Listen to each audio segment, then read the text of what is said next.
Girl, you taught me how to hurt real bad and cry myself to sleep. Showed me how this town shatter dreams. Another lesson about a naive fool who came to Babylon. Found out that the pie don't taste so sweet. Now his guitar's Cadillac, hillbilly music, lonely, lonely streets that I call home. Yeah, my guitar's Cadillac, hillbilly music, the only thing that keeps me hanging on.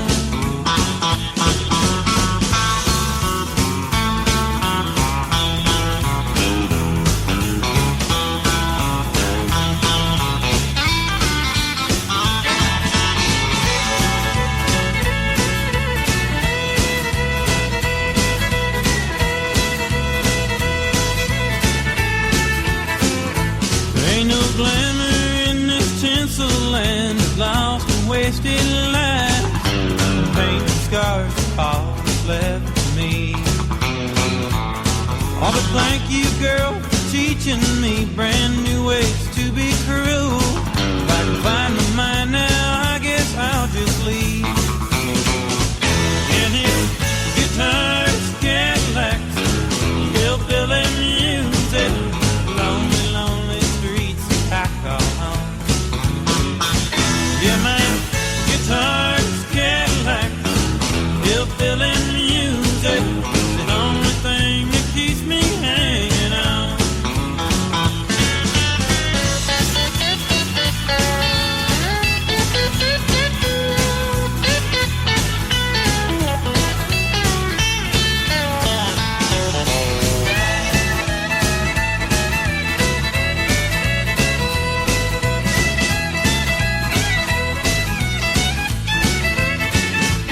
All his guitar's Cadillac, hillbilly music, lonely, lonely streets that I call home. Yeah, my guitar's Cadillac, hillbilly music, the only thing that keeps me hanging on. The only thing that keeps me hanging on. It's the only thing that keeps me hanging on.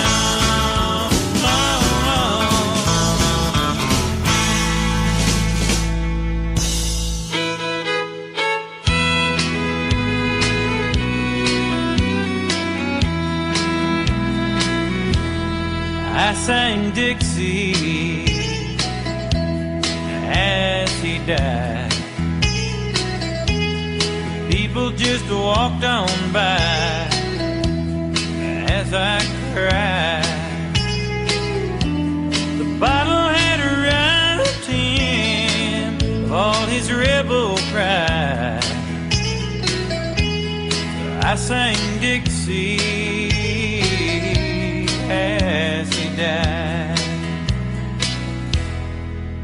Said way down yonder in the land of cotton, old times there ain't near as rotten as they are on this damned old LA street. They drew a dying breath, laid his head against my chest, please Lord, take his soul back home to Dixie. I sang Dixie as he died. People just walked on by as I cried. The bottle had robbed him of all his rebel pride. So I sang Dixie as he died.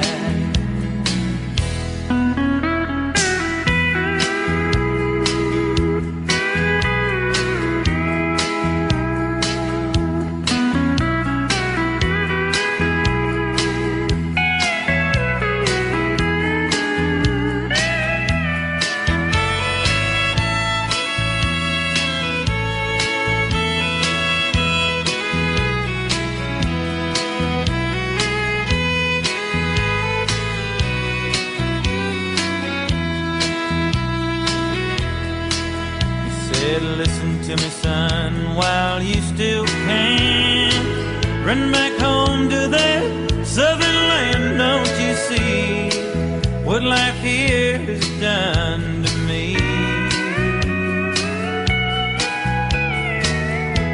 And they closed those old blue eyes and fell limp against my side. No more pain. Now he's safe back home in Dixie. I sang Dixie as he died. People just walked on by as I cried. Bottle had robbed him of all his rebel pride.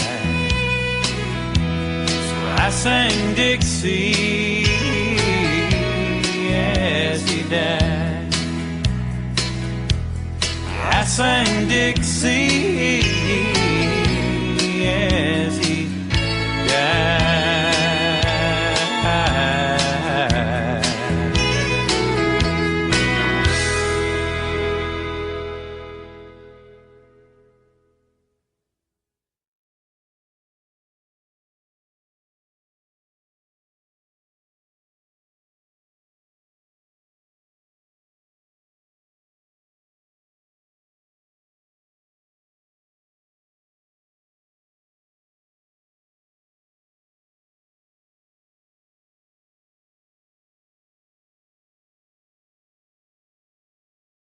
Okay, I'm here.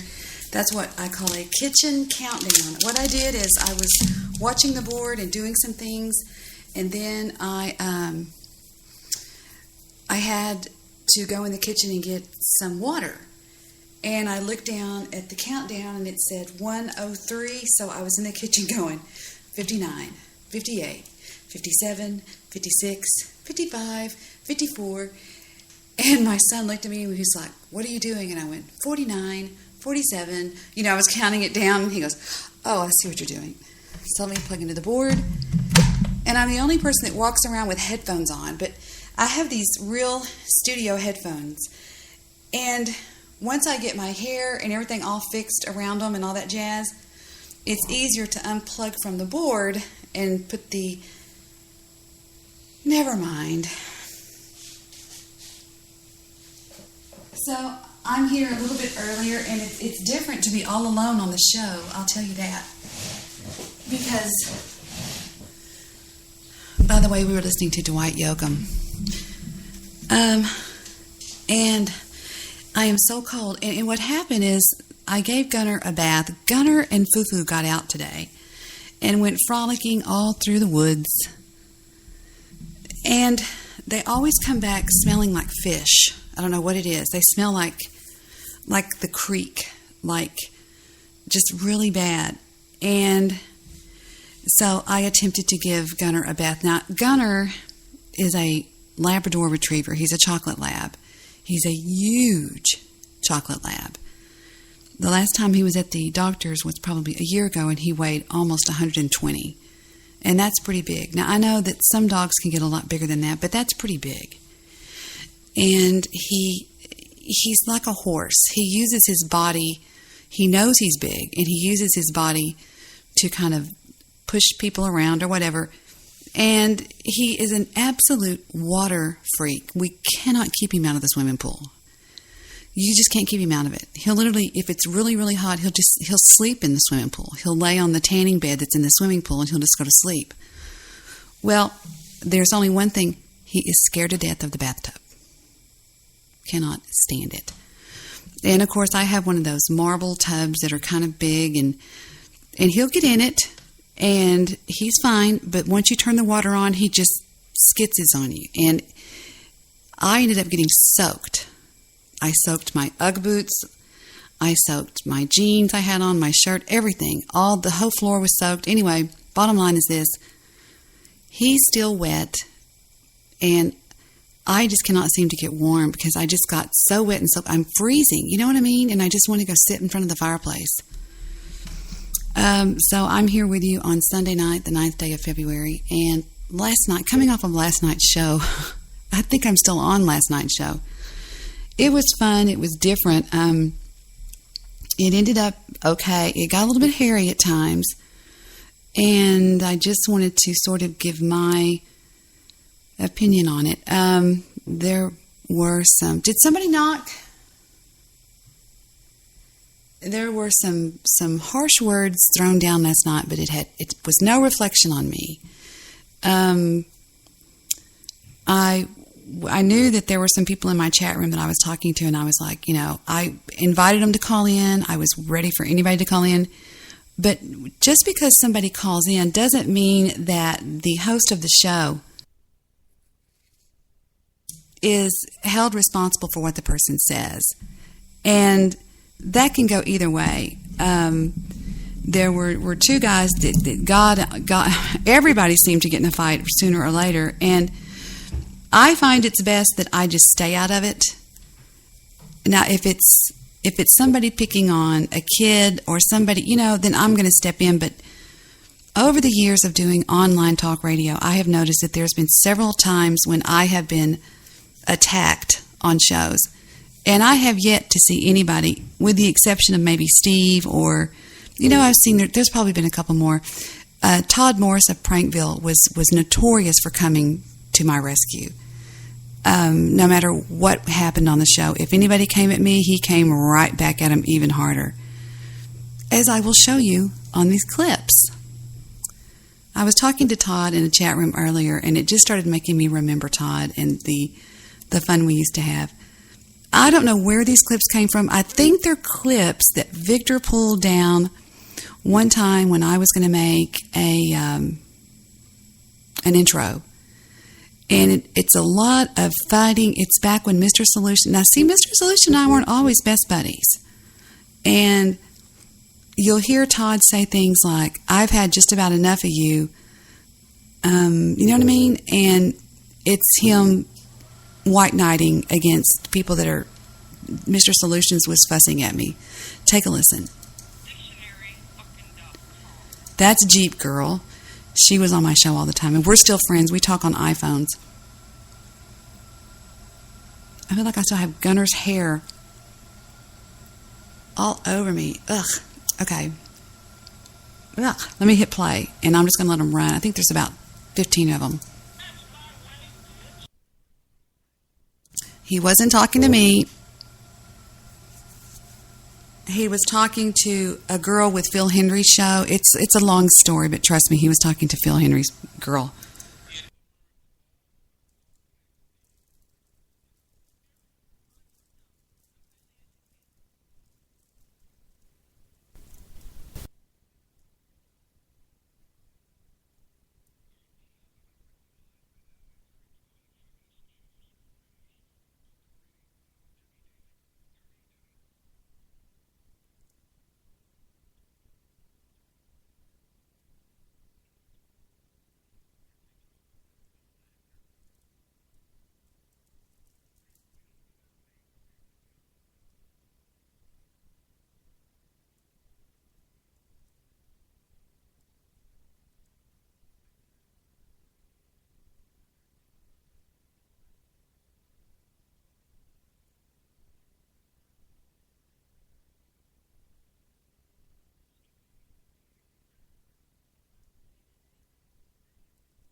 Uh-oh. What's this I hear? I have dead air.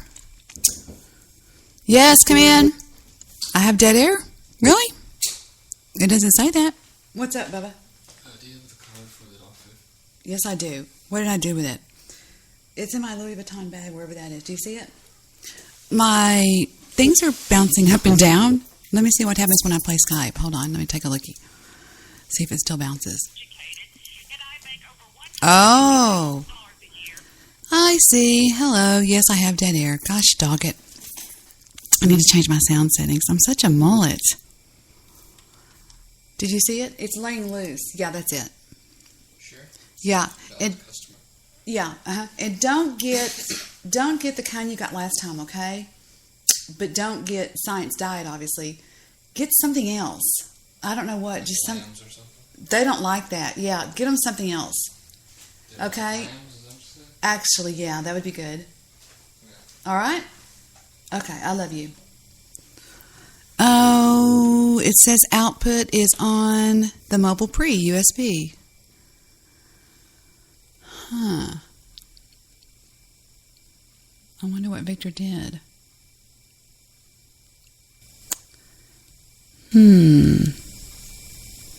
Nothing's changed. But you can hear me, but you can't hear my sound card. Guess he was in here today messing with the audio. Do. Let me try that again and see. Hold on, let me check one more time. One more time, Wilma. I am not some stupid block bimbo that you think I am, and you are a racist, sir. Y'all can't hear that. Can you hear this? You know what the difference is between a girlfriend and a wife? Maybe I just don't have it turned up enough. Well, fudge. Let's take a look and see. Can you hear this?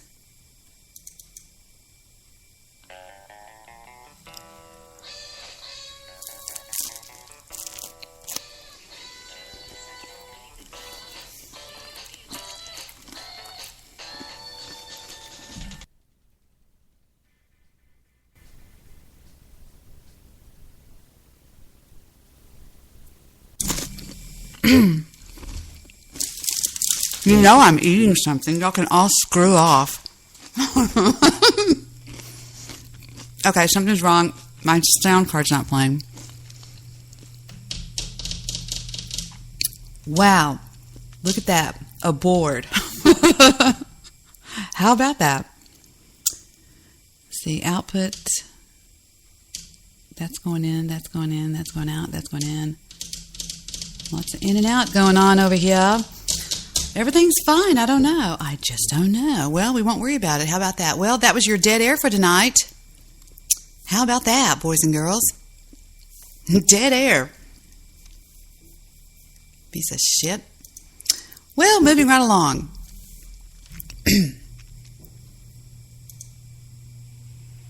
That could have been a blessing from God. You know what I mean?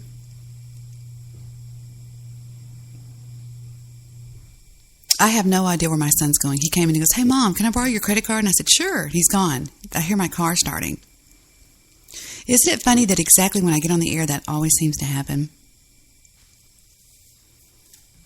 All right. Here is I'm on the drug that killed River Phoenix, or he'll never be an old man river. I'm on the drug, I'm on the drug, I'm on the drug to kill River Phoenix. I'm on the drug, I'm on the drug, I'm on the drug to kill River Phoenix.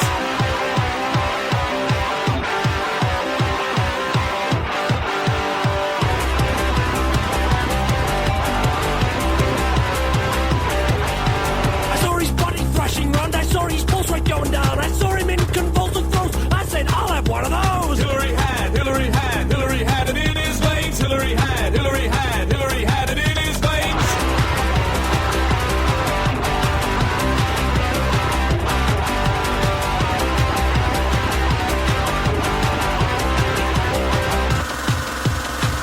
Everest in his veins, I'm soaked in moon was not the same. Heroes explored to give us hope, River pushed back the envelope. Drank the slab, drank the slab, drank the slab. The boss got drunk, drank the slab, drank the slab, drank the slab. The boss got drunk.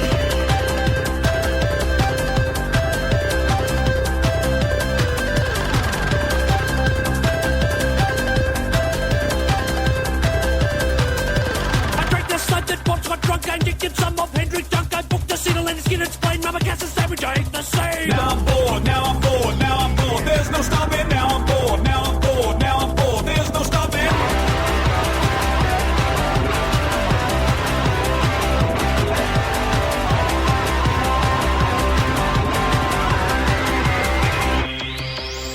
Now I'm bored and there's no stopping. Into the slab, you feel like coughing. Well, I get my next drug action. Odds on it'll be Michael Jackson. I'm on the drug, I'm on the drug, I'm on the drug to kill River Phoenix. I'm on the drug, I'm on the drug, I'm on the drug to kill River Phoenix. I'm on the drug, I'm on the drug, I'm on the drug, I'm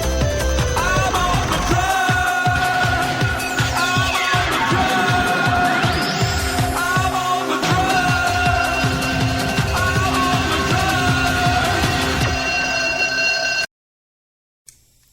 drug.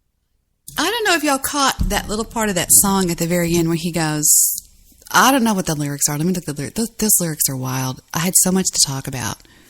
See, I'm kind of scared that Mr. Solution may not show up tonight. Well, you know, 6 of one, half dozen of the other. Lyric to I'm on the drug that killed River Phoenix. Actually, it's known as He'll Never Be an Old Man River. Let's see what we pick up here. Here it is. It says, it's hysterical. He goes so fast. Oh, I went to Wikipuntia. He'll Never Be an Old Man River. That's the name of it. It says, I'm on the drug that killed River Phoenix. I saw his body thrashing round. I saw his pulse rate going down. I saw him in convulsive throes, and I said, I'll have one of those. And then it says, Hillary had it in his veins. Hillary had Everest in his veins. Armstrong did the moon, was not the same. Heroes explore to give us hope. River pushed back the envelope. Drank the slab that Bon Scott drunk. I drank the slab that Bon Scott drunk. I injected some of Hendrix junk. I booked a seat on Skinner's plane. Mama Cass's sandwich. I ate the same. Now I'm bored, and there's no stopping. Now I'm bored and there's no stopping. I need another celeb to fill a coffin. Where will I get my next drug action? Odds on it will be Michael Jackson. Now this song came out 2 years before Michael Jackson died. That's weird. That's what he says. Odds on it will be Michael Jackson. These guys are wild. They're called TISM or This Is Serious Mum. Let's back that up.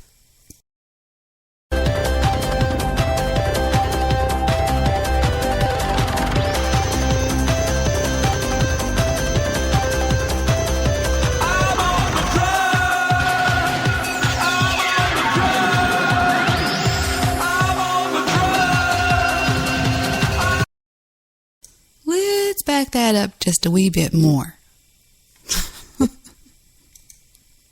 This is what you call bad radio. Injected some of Hendrix junk. I booked the seal and the skin and spine. Mama gas and sandwich, I ate the same. Now I'm bored, now I'm bored, now I'm bored. There's no stopping, now I'm bored, now I'm bored, now I'm bored. There's no stopping.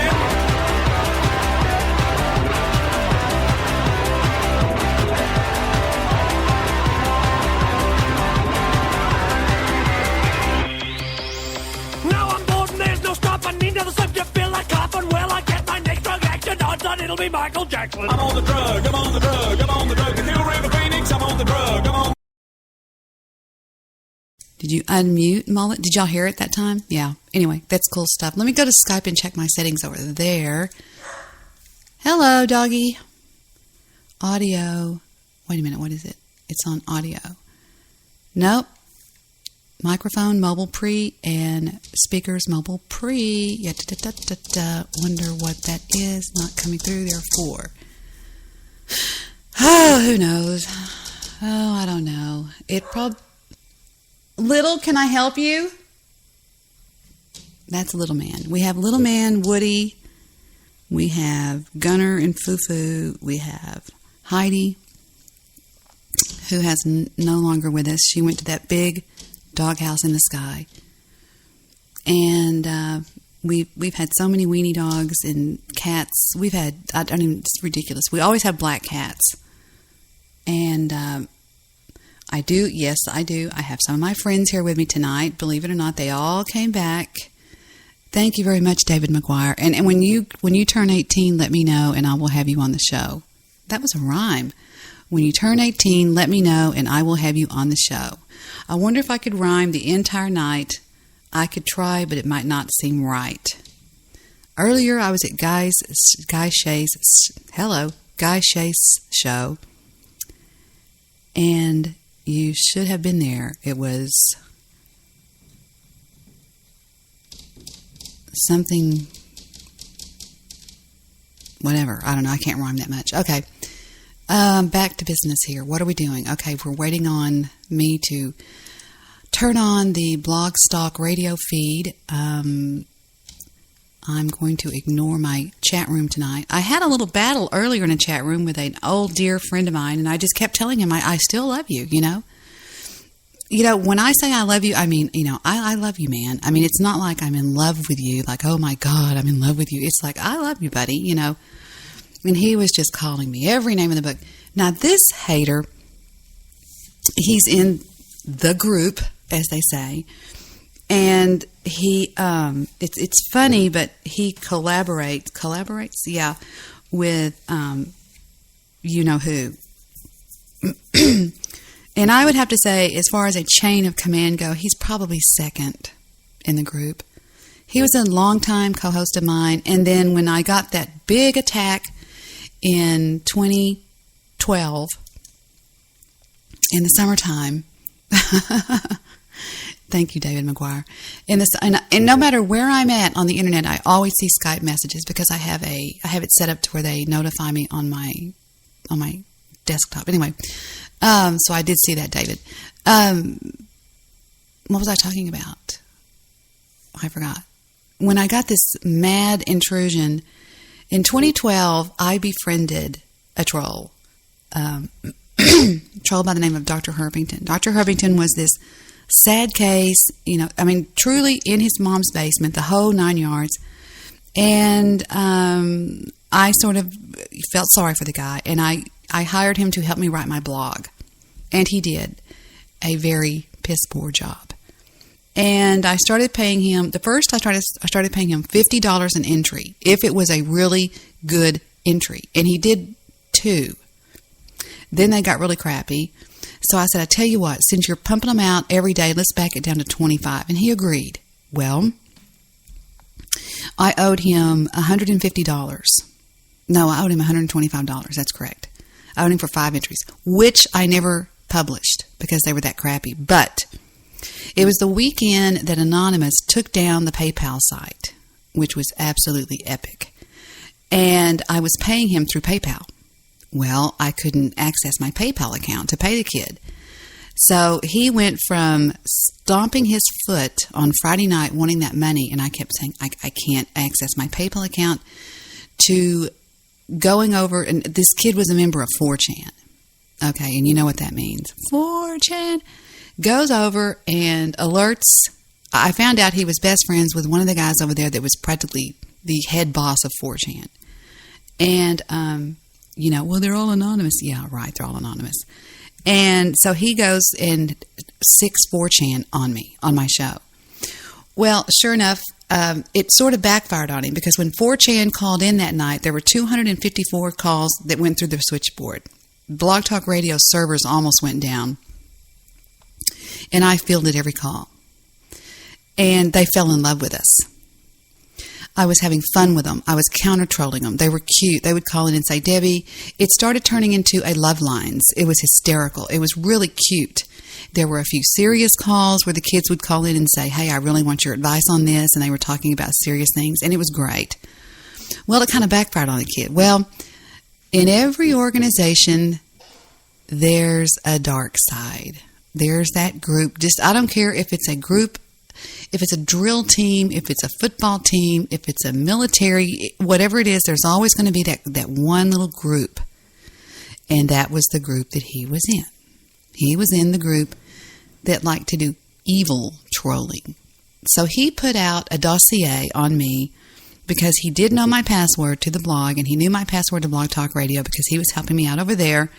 And, excuse me, I would hit the cough button, but I'm too lazy. So he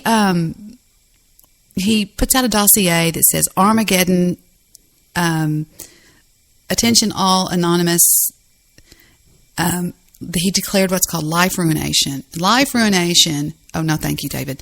Life ruination is where they declare life ruination. And he declared, now, you know, if I would have said this 3 months ago on Jay Sand's show, I would have got laughed off the show. But this is true. He declared life ruination on me, and he puts out a dossier, and it tells them what to do. It gives them all my, you know, this is her name, this is her this is her that, you know. He had some things right, but some things he didn't have right. Because, see, I have a sister-in-law who has the exact same name that I have. Okay? She's married to Victor's older brother, and they're older. Victor's brother is, let's see, 1, 2, 3, 4, 5, 6, 7, 8, 9. He's 8 years older than me, and she's 6 years older than I am. And so many times we would get everything of ours confused. Everything.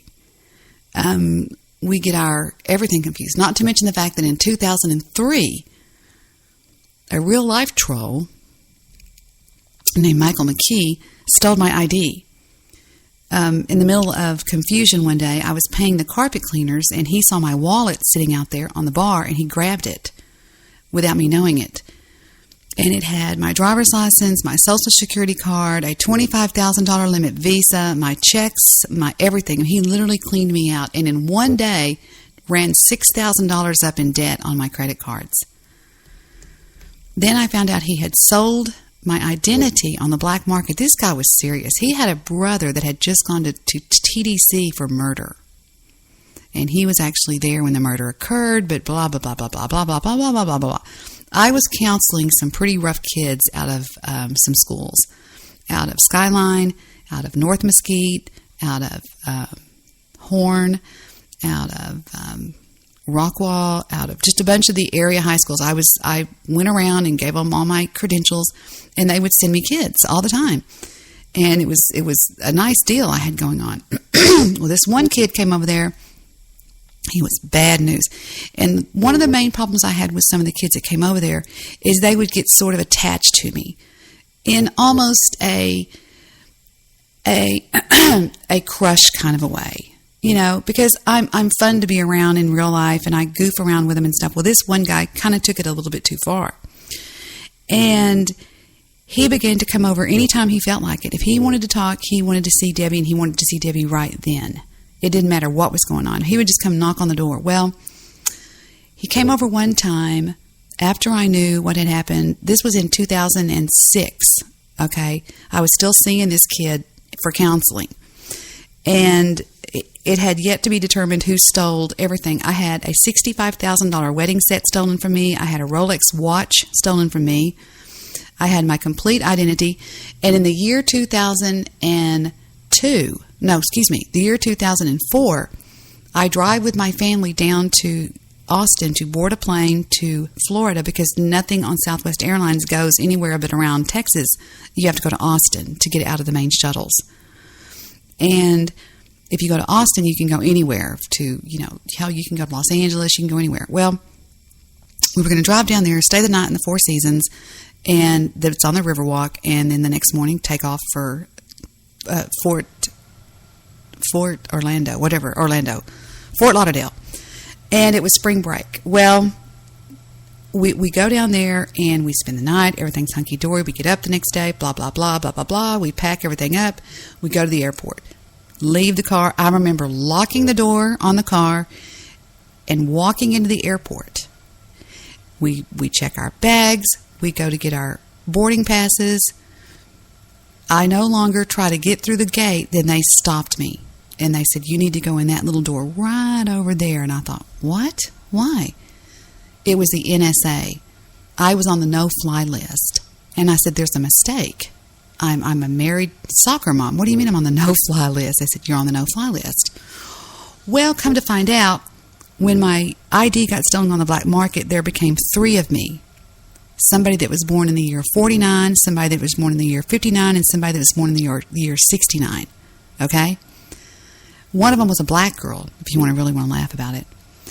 And one of the girls, for some reason, had gotten on the no-fly list, and I don't know why. I think everybody's on the no-fly list. Well, I stood there. We were late, as it is, to board the plane, and I had to make a quick decision. I stood there crying, looking at my family who were on the other side. They were already through the boarding, thingy, and they were already calling for boarding. They were saying, passenger so-and-so. And I began to cry. And I said, just go. Go with them, Vic. And he said, Debbie, I'm not going to leave you. And I said, Victor, just go. I mean, this is like 20 feet away from each other, 20 yards. I was going, just go, go. This was their spring break, and they were meeting people down there. I'll never forget the feeling when I sat and watched that airplane take off. I mean, my world came crashing down around me. I got in my car. I cried. I thought, well, let's go back to Four Seasons. Go back to the Four Seasons and check back in, spend the night again, and that didn't help a thing. Check out the next day. No, I didn't. I stayed the next day, laid out in the sun, talked to the kids and everything. Do you remember when I didn't get to board that plane? Do you remember that? When Daddy went? How did that make you feel? It was upsetting. It was upsetting? Yeah. He's so shy. He can't stand being on the radio. I love you. Love you too. It was very sad. And they would call and say, Mom, how are you doing? Are you okay? And I'd be like, I'm fine. Well, we'd also made arrangements for 2 of Stephen's friends to stay in our home because we would never leave the home alone just because we just didn't. We had too many animals and things. So I decided to stay another night. Well. It was in Austin, Texas at this time of the year. Guess what happens? It's the annual, not punt, pass, and kick, but it's when they come, all the pro teams come to, no, excuse me. Yes, the pro teams. The pro teams come to handpick the boys that are at the University of Texas. But anyway, one thing led to another. Walked back in, and there stood about 500 men. And that night in the hotel room, it was nothing but hooping and hollering, and it was just a really bad situation. I check out at 2 a.m. It's true story. Oro Shango can back me up on this. Check out at 2 a.m., get in my car, and I head north on 35. It's about 3 o'clock in the morning. I'm northbound on 35. And when you're northbound on 35 from Austin into Dallas, you get to a crossroads. And it says 35 northeast or 35 northwest. Well, I took 35 northwest because it went to the right. Bad idea. I ended up on a 4-lane highway with no lights. You know how they're dark? And they were working on it. And guess who was out of gas? Miss Daly. I had the light on. And there's 18-wheelers at the time of night I was out there that blow by you at 120 to 140 miles an hour. Well, they boxed me in. 2 or 3 of them boxed me in to try to get me. They were trying to run me off the road because I was scared and I kept turning my brights on. But I wouldn't turn my brights on in front of them, but they knew I was shining my bright. It was just a really stupid deal. In a state of panic, I see an exit sign up the road that had a truck stop, and I made it. I don't know how I made it, but I made it. I exit the truck stop, go in the truck stop. I was shaken. I was scared. And this gentleman walks in behind me, this big, tall, lanky, pot-bellied man walks in behind me, and he goes, I saw what happened to you out there. Hold on. And I said, yeah, I was pretty serious. He goes, they could have killed you. And he said, luckily you were in a car that you outran them. I mean, I put that son of a bitch in third gear and I blew out away from those guys. Okay. It was a BMW 540. Well, he says, here's what I want you to do. And I said, I'm lost, crying. I was crying and everything. That's true. That's right there. I called that David. And he said, you were not flashing your lights in any of those truckers' eyes. Well, come to find out, the truckers that were in front of me, it was so dark, and BMW headlights are so bright that even if this guy was 2 miles ahead of me, I was bothering him in his rearview mirror. Do you see what I'm saying? There was nobody coming at me, so I knew I wasn't flashing in anybody's eyes, but I was pissing off the guy in front of me. Well, he says, here's what I want you to do. He goes, stay right behind me. He goes, they're filling up my rig right now. I looked out there. I swear to God, it was a Federal Express truck that looked like something from an angel. It was solid white. It was beautiful. Federal Express. He said, stay right behind me. I'm going to get you where you need to go. And I said, okay. So I got a soda pop and a pack of cigarettes, whatever. Got back in the car, started it up, after I filled it up, and I stayed right on him. He said, now just watch what I'm going to do. He goes, when I start flashing, you exit. I said, okay, fine. So we go about 5, 6, 10 miles down the road. I don't know. And I was right behind him. And all of a sudden, he put his blinkers on. We were coming up to one of those overpasses where there's one going this way and one going that way and one going this way and one going that way. And he was going, blinker, blinker, blinker, and I said, okay. So I exited. And I exited going right, not over the big one.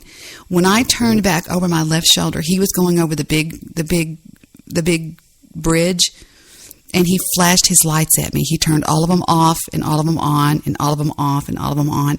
And it was just this really sweet moment that I really felt like, like some sort of a weird angel had come to help me, okay?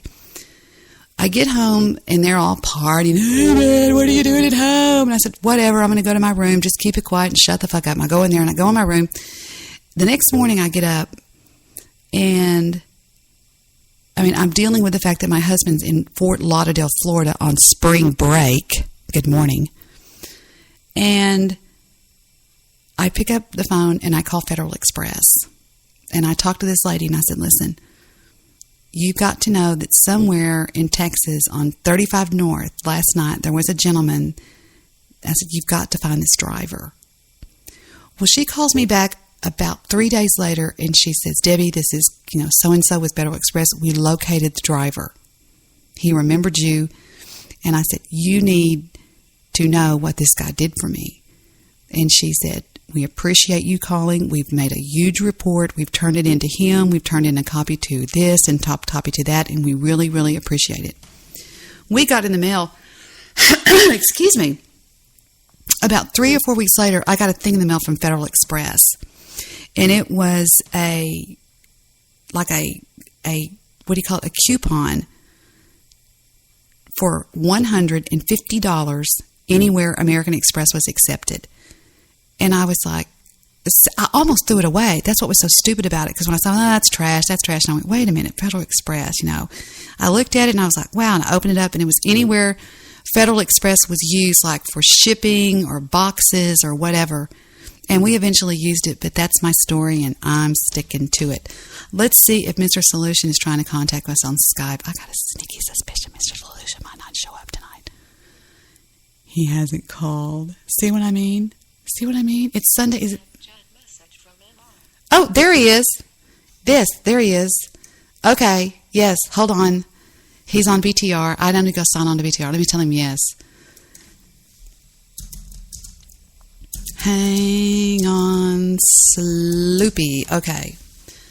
Hang on, Sloopy, hang on. Let's call into the Blogstock radio show right now. And that number is boink, boink, boink, boink, boink, boink, 4444, and enter. Gee, I hope they're home. Welcome to Blog Talk Radio. Please enter your host pin. When finished, press the pound key.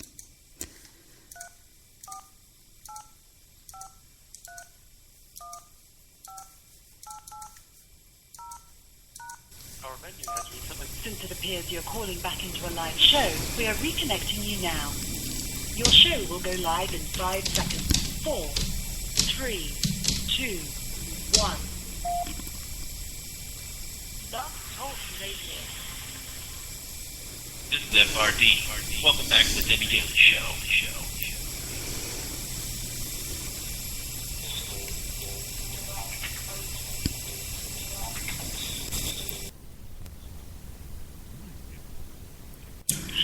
David, can you hear that? The Blog Talk Radio feed?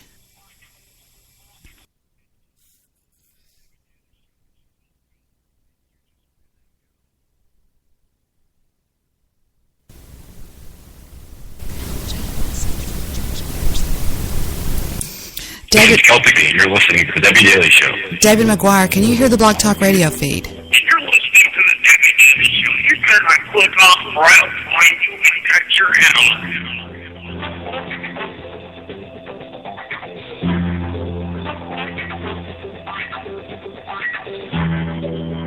What's up? This is the Fat Red Dragon from the 420 Grindhouse, and you're listening to the Debi Daly Show.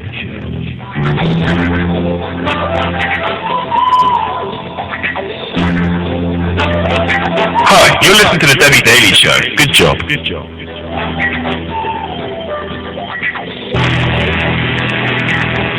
Alright, you're listening to the Debi Daly Show. Get down and shoot me.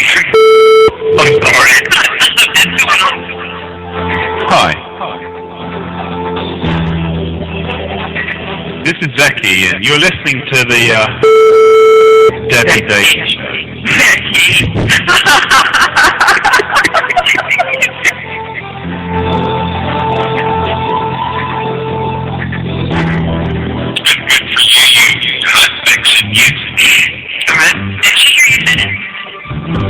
Well, hi, Debbie. Is this Miss Solution?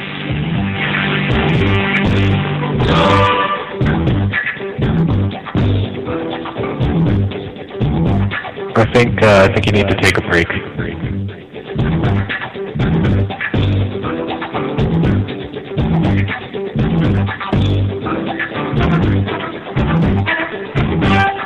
Hi, this is Deputy from Skype Assholes on the Debi Daly Show.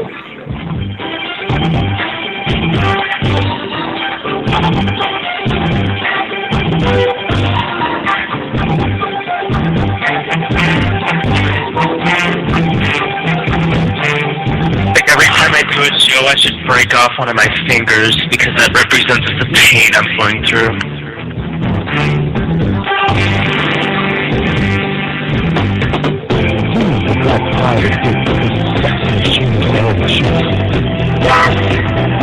Damn right. So what is that? Are we going to be hate tonight, or are we going to all piss mommy off?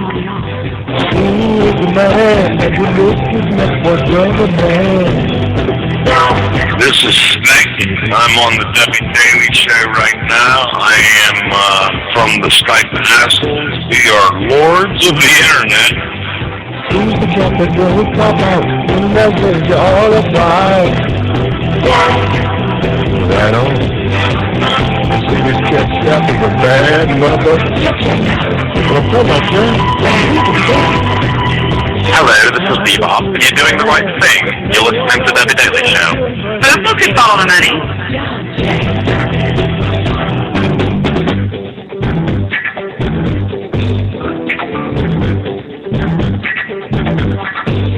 Maybe you are stupid. I'm stupid. Stupid is and stupid does, and I do some pretty damn stupid things.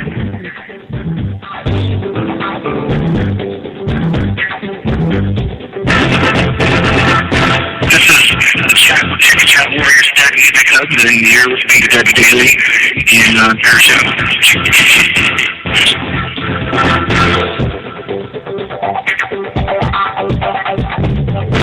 Nobody likes a Debbie Downer, okay? I mean, you gotta snap out of it, Debbie. Come on, Deb, you're even bumming me out now, okay? Your attitude just sucks.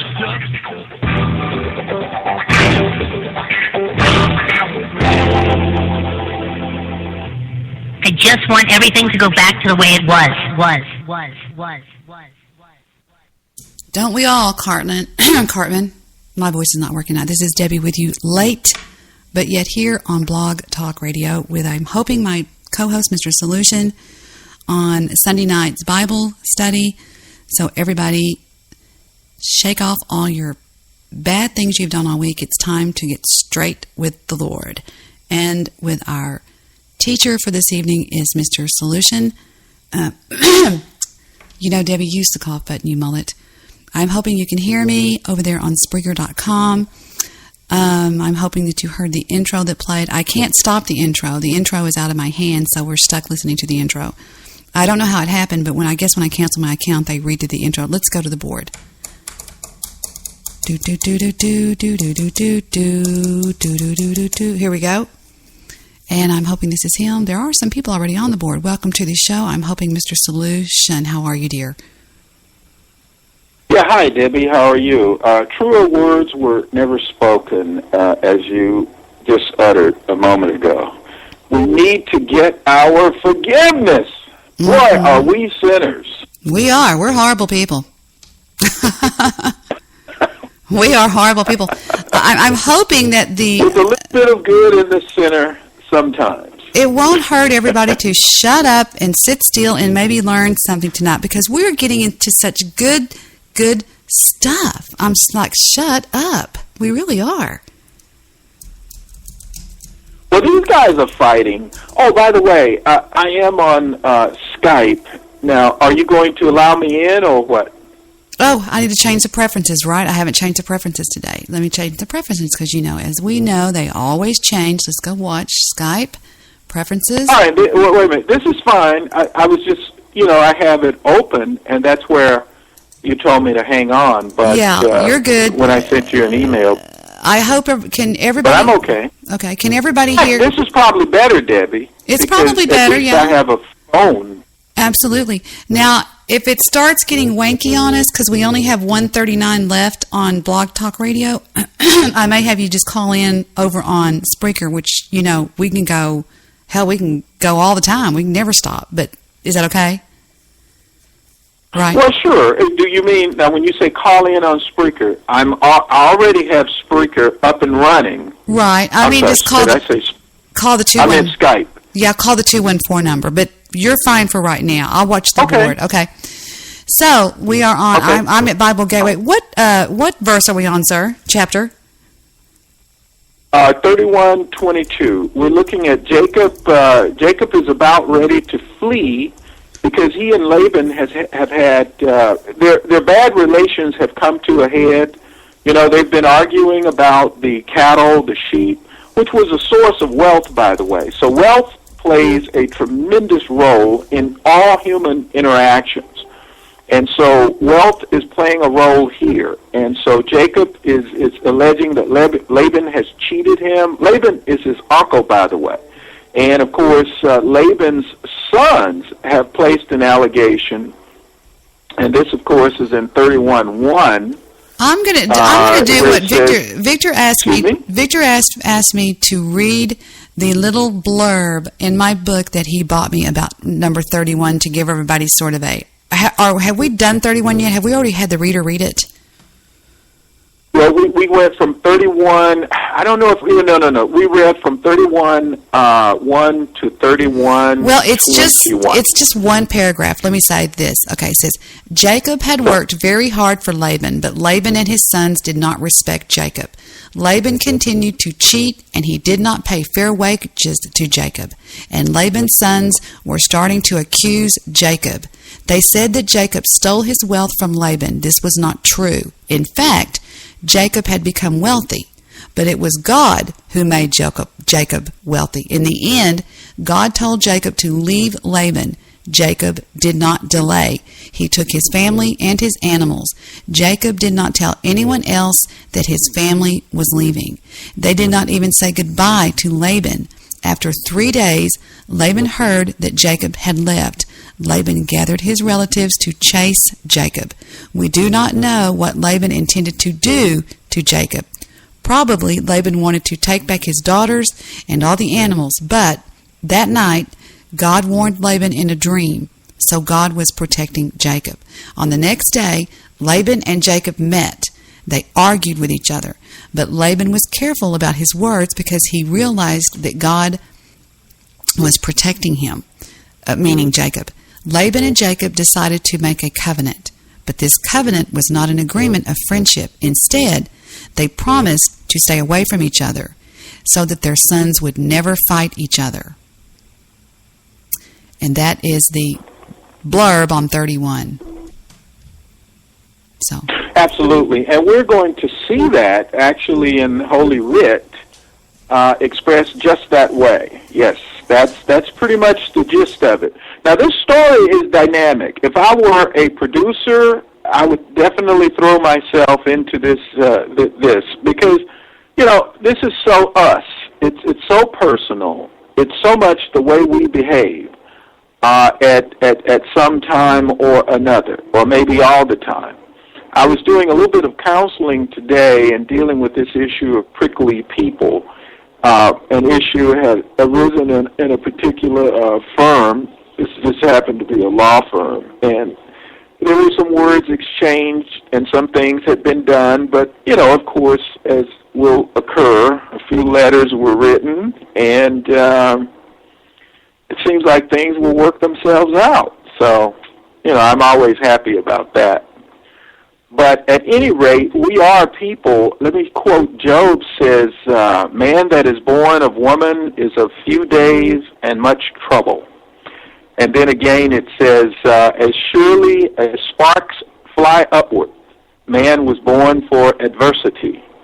And we see that, you know, just so often. And it's really nice when we get a reprieve. Now, I try to live a fairly peaceful life, except my interaction with my BTR loved ones, you know, my son in particular. But, you know, it is what it is, and, you know, we rejoice in that opportunity to express ourselves and then make up where and whenever possible. And then Mr. Solution, I have said many times that there is nothing healthier for a relationship than a good argument, a good fight, because that is when, no, listen to me, that is when things that have been held back and withheld come out, and the truth will come out, and things will get settled, and things will, I mean, it can go one of either way. Either you'll be stupid and you'll break up, or you'll say, wow, maybe I need to change that once the dust settles. And I hope that everybody took away from last night a little bit of something, everybody. Because if you missed last night's show, you missed some pretty epic radio. It got very heated. Now, I want to ask you one thing. Did you feel that I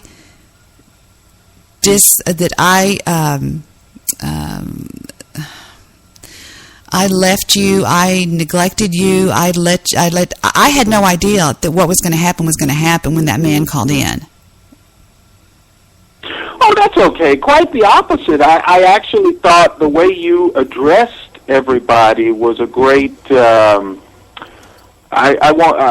not only will say a synthesizer, but a deflator. I just kind of pondered. I ponder a few things after some shows, because I understand it's basically entertainment. We play our roles, and it's quite amazing, the symphony that is actually orchestrated as a result of these. I got nothing except for you. I mean, you know, you're the professional, but in terms of being on radio and acting, I got nothing but mad props over it. We're amateurs. At least I consider myself an amateur. And as a result, we produce some pretty good theater. Well, I got nothing but mad props over it. You know, everybody was saying you handled it very professionally. You did great. And it was really quite hard. I'd like to see a lot of other women that could do that. But I think I can officially consider myself a professional radio because I actually am getting paid, and I'm going to tell you how. When I got my station picked up for iHeartRadio, they prepaid 10 years professional radio station fees for me. Okay? And there's reasons for that I won't ever discuss that are going on in between blah, blah, blah. And there's a lot of stuff going on. But I have a prepaid pro account on iHeartRadio, which everybody does, I'm thinking, for 10 years until the year 2024. So I would consider myself a paid radio person, right? A radio talk show. So I'm a professional, right? Yeah, well, that's wonderful. Now, if you can just get you-know-who paid, I want to see this guy get paid, that gentleman get paid some type of way. I mean, if you can just pull him in that way, and of course he has to work for it. I'm not saying give him a damn thing, but I think what I'm going to do is I'm going to declare that when I'm with you, I will not ever allow him to be discussed unless he's present, and when I'm with him, I will never allow you to be discussed. Well, what else am I supposed to do? I'm getting pulled apart like that. Just say this. That's likely to work. We'll see how long that lasts. Okay. Oh, he's already dropped. How long that lasts. He's dropped your name already two or three times today. He's already dropped your name 2 or 3 times. You know, he does the same. But notice what I'm saying. I'm saying something good about him. Am I not? But they doubt your sincerity. Who cares about... who doubts my sincerity? Well, Mr. Midnight Movie, for one, doubts your sincerity. Well, I guess he doubts his... Look, what I'm saying is I would like for him to get some compensation as you have wrought out. You're getting compensated. Now, how could one doubt the sincerity of that? That's quite transparent and forthright, wouldn't you say? My daughter is asking me a question about the baby eating something. Eating so much chocolate. Hold on. Let me write the word chocolate. Well, I think they see, I love him, I love him. Very effective. Did you hear what I said? I heard every word you said. But the thing about them, they doubt that your integrity with it, because you're like, I love him, but he's an idiot, he's a buffoon, he's stupid, he's crazy, he's horrible, he's this. That's what they say. So, but that's what he says, and that's part of this shtick. You know, and he, look, the little guy whose balls hasn't dropped said about one of the statements that 3M made that was stupid. You've said that. Now, he recently said that. Oh, there's no doubt. No, there's no doubt. He probably brings 90% of this on himself. There's no doubt. Wait a minute. Wait, I want to challenge you on that. 90%? That's rather lowball. Well, yeah, and I think that anybody that knows the situation as closely as I know the situation would say that he pretty much brings it on himself. He asks for it. He loves it. I think the man thrives on controversy sometimes because he'll be like, well, Mr. Solution this and Mr. Solution that. And I wouldn't be surprised if he called in right now. The lines are open, by the way. The lines are open on Skype. The lines are open on Blog Talk Radio. I don't know that I'm going to take Brown Beasley's call again. He's just such a bloviator. Well, you and Beasley have a particular, interaction, and I generally enjoy Beasley. I think Beasley brings a stability to many conversations that I have witnessed. And, of course, I'm not on all the time. I'm on some of the time. But just getting back to 3M, when you set yourself up as the top man, the top cock, I say, the head cock, and you say, I'm creating an inflammatory, and many people don't look that word up. Most people just act from an inflammatory, involuntary, and what I call knee-jerk reaction. Inflammatory is to provoke people to anger, hatred, and in fact, he had a show called The Hate Show. Call in with your hate. Now, I never did that. Inflammatory is defined as relating. I have that much passion.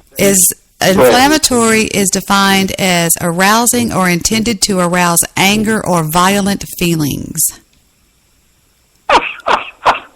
Need you say more? Repeating, arousing or intending to arouse anger or violent feelings. The words that go with it are incendiary, inciting, agitating, stirring, rousing, provoking, rebel-rousing, insidious, subversive, fiery, passionate, controversial, and contentious. And the name of his show is Inflammatory Talk. Right, and he created a tinderbox. That's Tinder with an I. And, of course, which goes with your term incendiary. And, of course, conflagration, if you please. Oh, they're all over the board. They're all over the board on Blog Talk Radio. I give you, stand by, Mr. Solution, don't hang up. I give you Mr. Midnight Movie. Things I believe is that the civil rights movement has been basically perverted.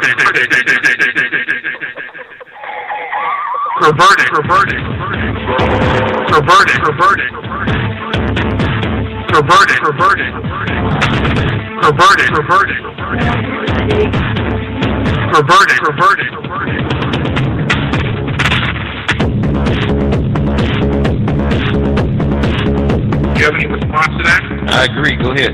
Oh, thank you very much. Yes, this is Inflammatory Talk. I am the host, the inflammatory but diplomatic Mr. Midnight Movie, a.k.a. the Truth Clown, Truth Santa, whatever the fuck you want to name.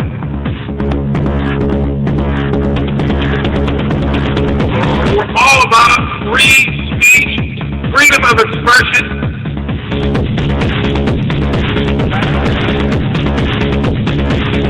I am the host, the inflammatory but diplomatic Mr. Midnight Movie.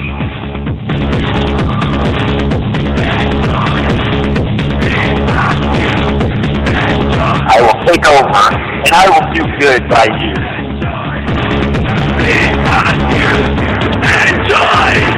What is it? What did we name the show today, Jewish producer? I believe it's Inflammatory Talk. A.k.a. the Truth Clown.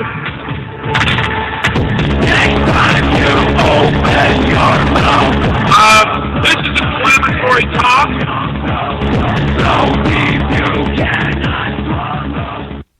You know, even the song says, enjoy the abuse.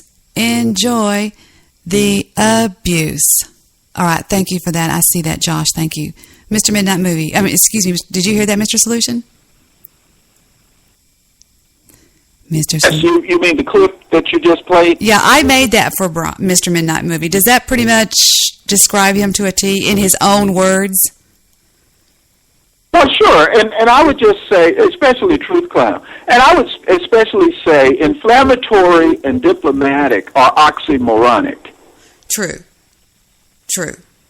The inflammatory but diplomatic. They are mutually exclusive. I think what that means, he's trying to say, I'm inflammatory, but I let everybody be inflammatory. Yeah, I know what he's trying to say, but see, what happens is when a person is attempting to say something and they don't say it, or they say it badly, what that equals, they haven't said it. Well, and another thing, Mr. Solution, is on Spreaker.com, they've never seen this side of Mr. Midnight Movie. They've only seen this side when he's on my show where he's a puppy dog. And he is a gentleman. And he is on my show. When he's with me, he is very well behaved and funny and jovial. But on his own show, he can get a little rough around the edges. So. Oh, absolutely. That's what I try. I'm sorry. That's what I try and explain to Steve, because Steve doesn't know him. No, he hasn't been around. No, he hasn't been around. He doesn't know Mr. Midnight Movie. He thinks he does, but he doesn't, because Mr. Midnight Movie can be inflammatory. I'm not denying that, and if he denied it, he'd be a liar. So I think he's far more volatile than I am. I simply match his volatility. People, they had a show. They had a show called the Hate. They had a show called the Hate Show. Oh, sure he did. And that's why they can't. Well, I don't know exactly why they canceled it, but I know they wanted nothing to do with him. And that's another thing I would encourage Steve, when I get a chance, or you speak to him more often than I, is that it's independently verified that Blog Talk wants nothing to do with 3M. he's a bad boy. He's incorrigible as far as they are concerned. And what cracks me up is that idiotic woman says, well, now you know that Debbie got them 404'd and got them IP banned. Poor Midnight. She got them IP banned, which could be further from the truth. Well, no one would believe. Well, let me put it this way.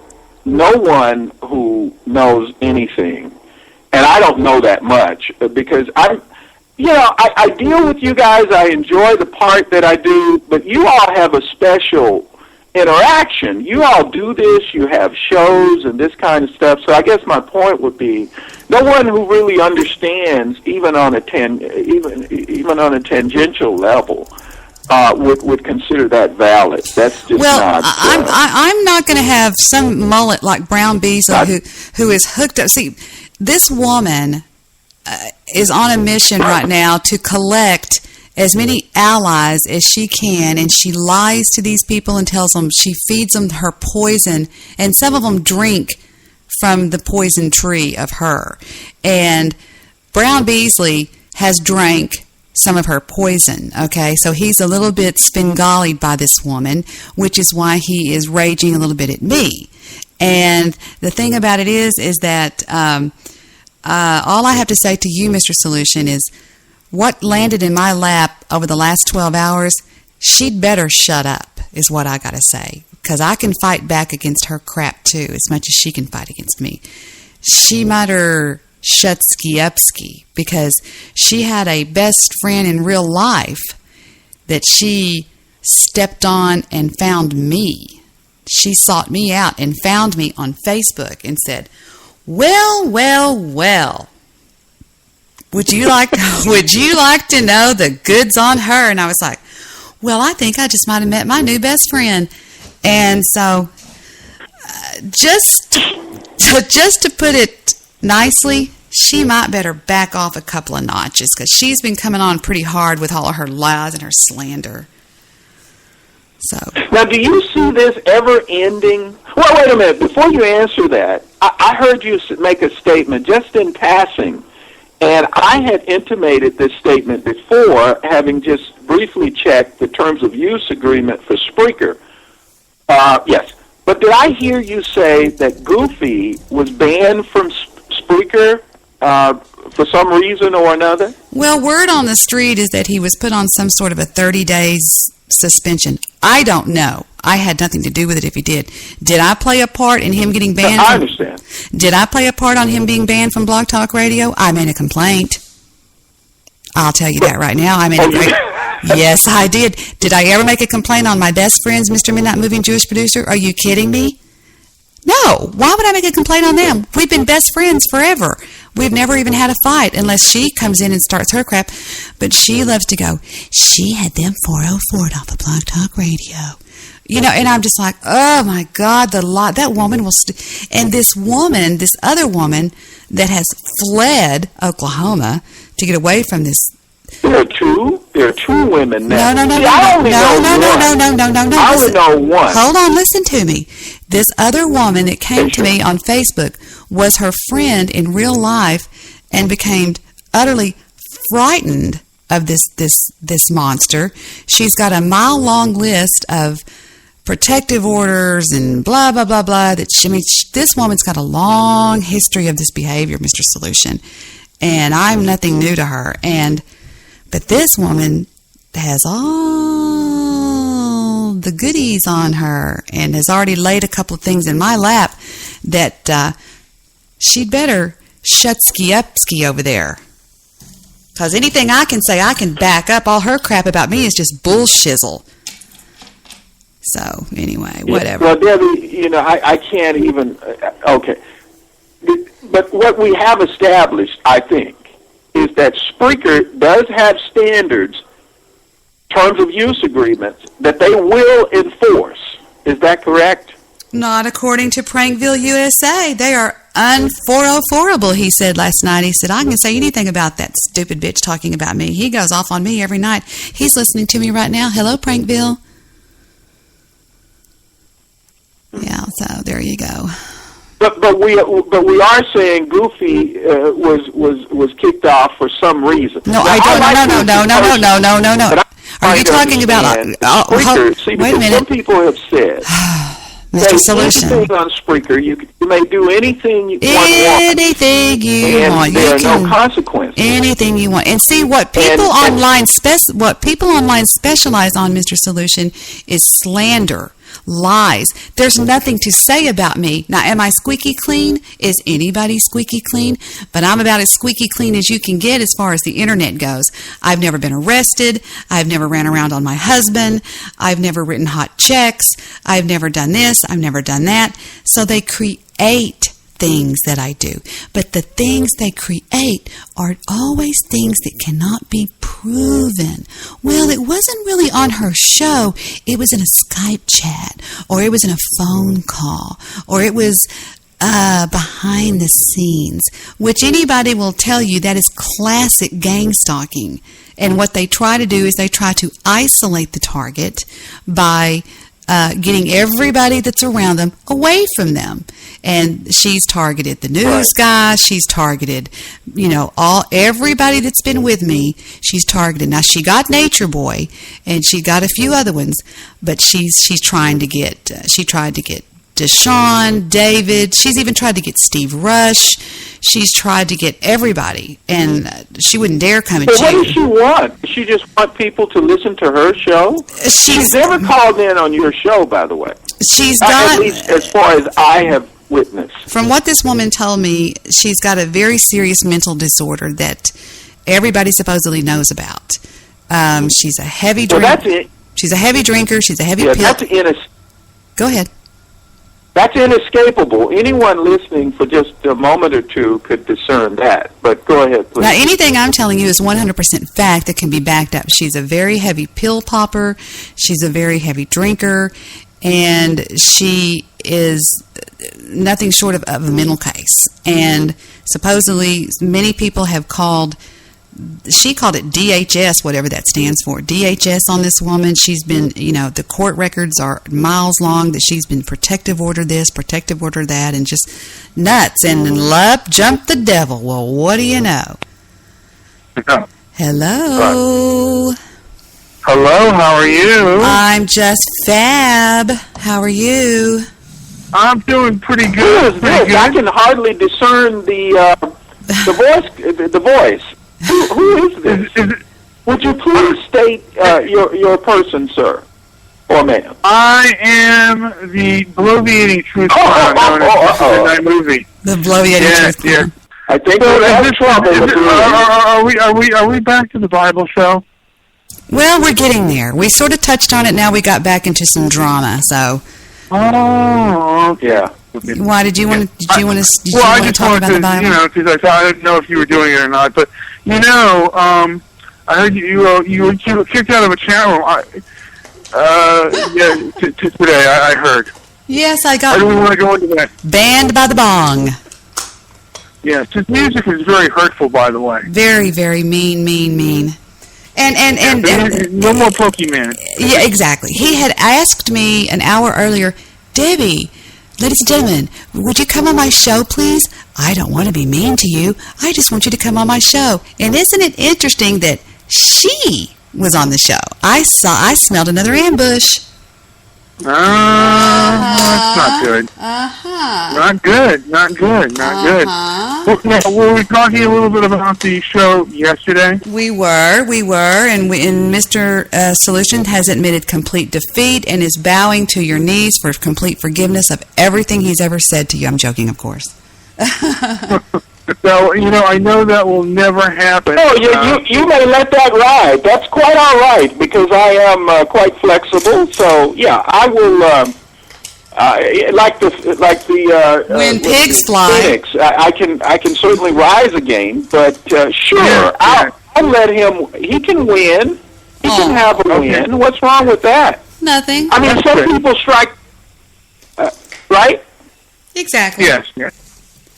And my whole thing is, I'm into the First Amendment, and I think that there are a lot of people out there who I think to see if their stuff stands up to their bootstraps, you know?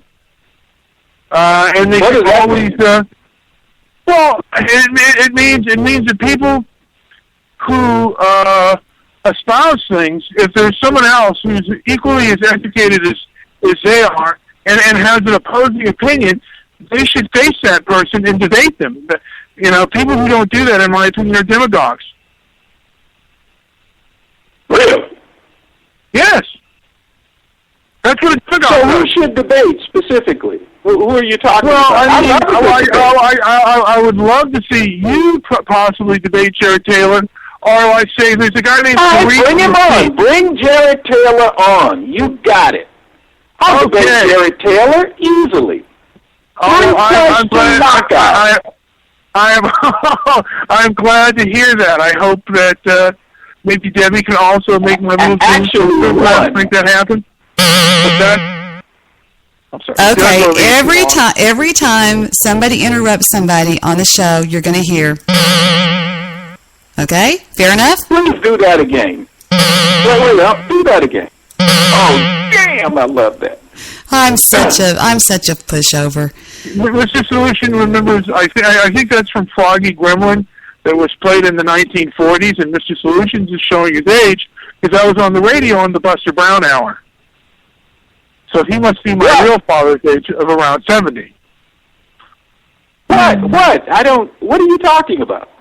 I'm just making a joke. Cacophonous sound? I hope you don't mind it. I hope you don't mind it. Cacophonous / harmonious sound? What are you talking? Okay, anyway. That harmonious sound. I didn't get okay, I'm sorry, Mr. Solution, that harmonious sound was from, there was a radio show called the Buster Brown, I think it was called the Buster Brown Gang, and they had a show on it. It was different segments, and one of the segments was the Froggy Gremlin Show. Yeah, but I never recognized that sound except when Debbie played it. He would go, pluck your magic twanger, Froggy, and then that was it. Can I do that again? Wait. Let me do that again. Oh, my goodness. Pluck your magic twanger, Froggy. There it is. Isn't he cute? He's adorable. Mr. Midnight Movie is nothing short of adorable. Thank you, Debbie. Thank you. Even though Andy Bong hurt me with his music. Yes, I cried in the shower, and I cried while eating my cheeseburger. Mr. Solution, I got banned by the Bong today. I got banned from the Bong chat room. And I mentioned I mentioned how hurtful his music was. I didn't know that you had been banned. Now, who is this Alvarez chick?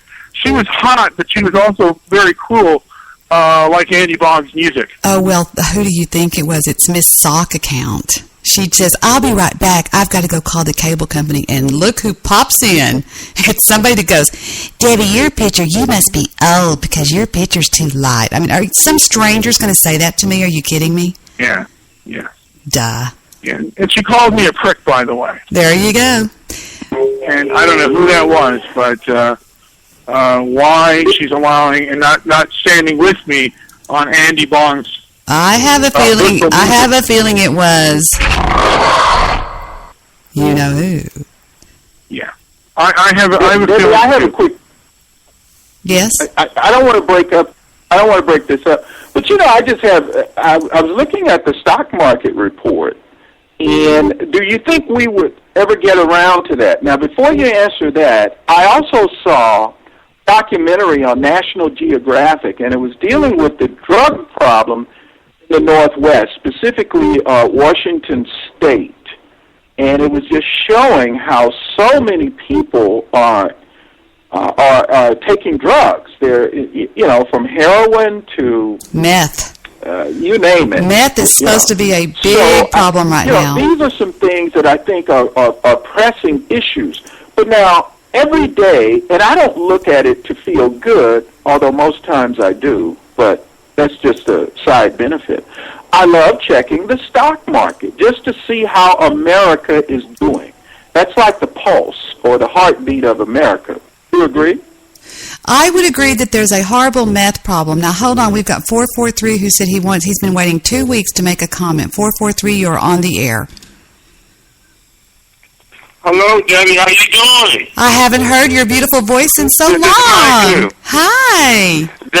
Debbie, how you doing, Debbie? First of all, I would like to let you know I am a fan of yours, believe it or not, even though we can battle and things of that nature, but I am a fan of yours, you know. Look, people were emailing me, asking me what was your speaker number. We were trying to call in. No, I mean, we're glad to have you back, Debbie. Thank you. And I just want to make a couple of comments, real quick, and I'll let you guys proceed. Mm-hmm. You know, Debbie, glad to have you back. You know, I understand you said, you know, sometimes, you know, you didn't like a good debate, but when you went over to speaker, you have a lot of debate things, and, you know, it's good to have a good debate sometime and question Mr. Solution sometime, and I must admit, you know, the people yesterday, I listened to the show, and as you said, it was epic. It was tremendously epic. I enjoyed it. But I must say they do have a point with Mr. Solution.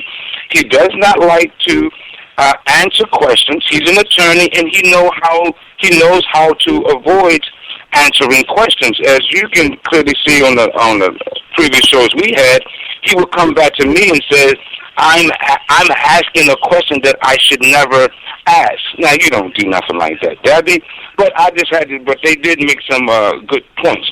But what amazes me, and I really applaud Mr. Solution, and this is my point, Debbie. See, yesterday he did something that I like, and I think what human beings should try to do. He tried to use all factual information that he possibly can get, that we all can see, with no debating, with no theory, with no opinions, and try to bring human beings together by using by using science. He's saying, what's up with this race stuff? We're all basically the same, and he's trying to say, can't you all see this fact? And when you see this, can it kind of bring us together? But now tonight, he's going to go with a book of whole theory and says this book of theory, which is not based on science, is going to bring us together. Totally contradiction. But I must say last night, I did have a sense, and Debbie, you did ask Mr. Solution this, and maybe you were thinking about it too. You asked him, well, did you think that, you were maybe egging it on or pushing on, because you get accused of that. Me as a listener, this is my opinion, not a fact. I think they were, attacking Mr. Solution because the 3M and Mr. Solution, they've known each other for years. They're like the Duggars. It's like Martin and Incognito. I mean, come on, they joke around. Other people from the outside that doesn't know this, they're going to take a different approach to it, which I think is totally unfair. What Mr. Solution tried to say, it's not totally. I was going to say, I just think that those people were trying to put Mr. Solution to the side. That's just my personal opinion, and I just want to say this: if you let other hosts come on your show and debate Mr. Solution, I'm quite sure, Debbie, you can let me have my say. That's all I want to say. I'll put myself on mute, and you guys can go. Oh, now another question: did you get to Genesis chapter 38 yet? That's all I want to say. I know you're waiting on 38, Michael. You know I love you. You know I love you. You know I love you. That's all I can say. I love you. I've always adored you. You're something else to behold. But re-listen to last night, and when the guy calls his name Guy Shea, really listen hard to what transpired. I think you might have a different approach to it. So, but anyway, we appreciate your opinion, and thank you for welcoming me back to Blog Talk. Goodness, I'm here to dominate nighttime Blog Talk radio again. Put out the word. She's back. Thank you, Debbie. Well, you're welcome. Genesis 38. Are y'all still with me? It is good to have you back, Debbie. Thank you, Michael. I've been kicked off of Blog Talk, by the way, for having, I guess, a rather controversial show, and I've always appreciated. I guess it's Michael, Mr. Show's show. Very informative and probably, in my opinion, one of the best topic shows on Blog Talk, and one that I frequented many times.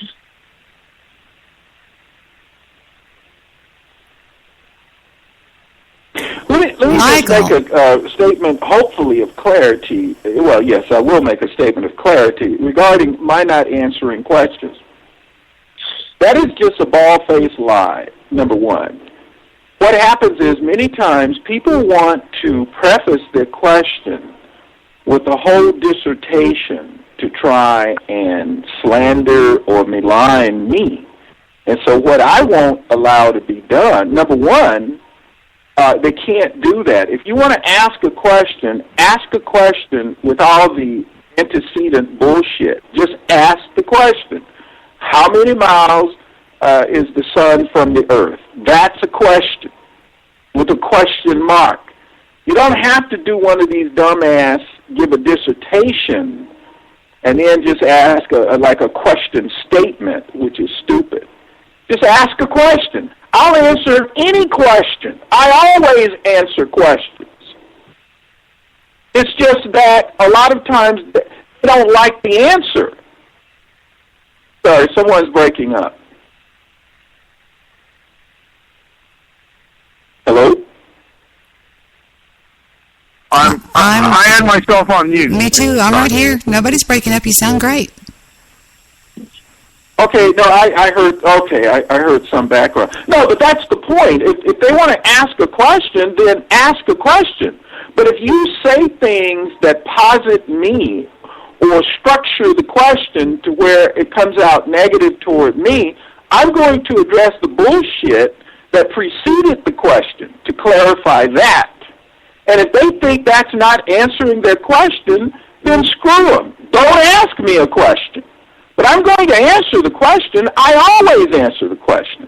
Now, people who are little weaklings will go off saying, well, he doesn't answer questions. That's BS. I'm going to say bovine scatology tonight. I always answer questions. Now, sometimes the person is so inept, they don't know how to pose a question such that it can be answered. Or maybe it's so stupid it's not worth being answered. And I even answer those questions, right, Brian? I mean, right, 3M? I'm going to have to respectfully and strongly disagree. You often answer a question with another question. That's only because, let me tell you why I did that. I agree. Generally. Okay. Hello? Oh, go ahead. I'm going to put myself on mute. The reason I did that is because generally when you ask a question, you didn't know enough about the topic to ask a question. So I would often seek some clarity in hope that you would just go away with that question. But you never did.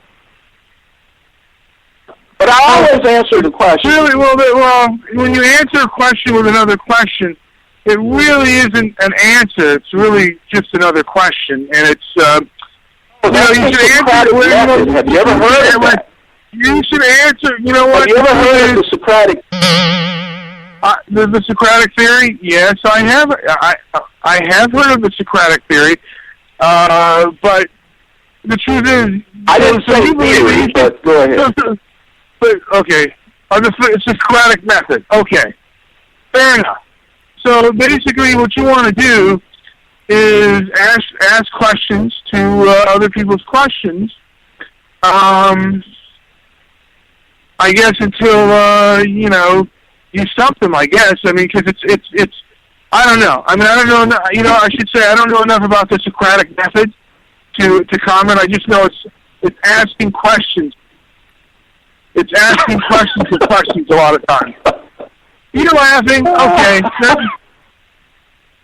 Okay, go ahead. Back it off.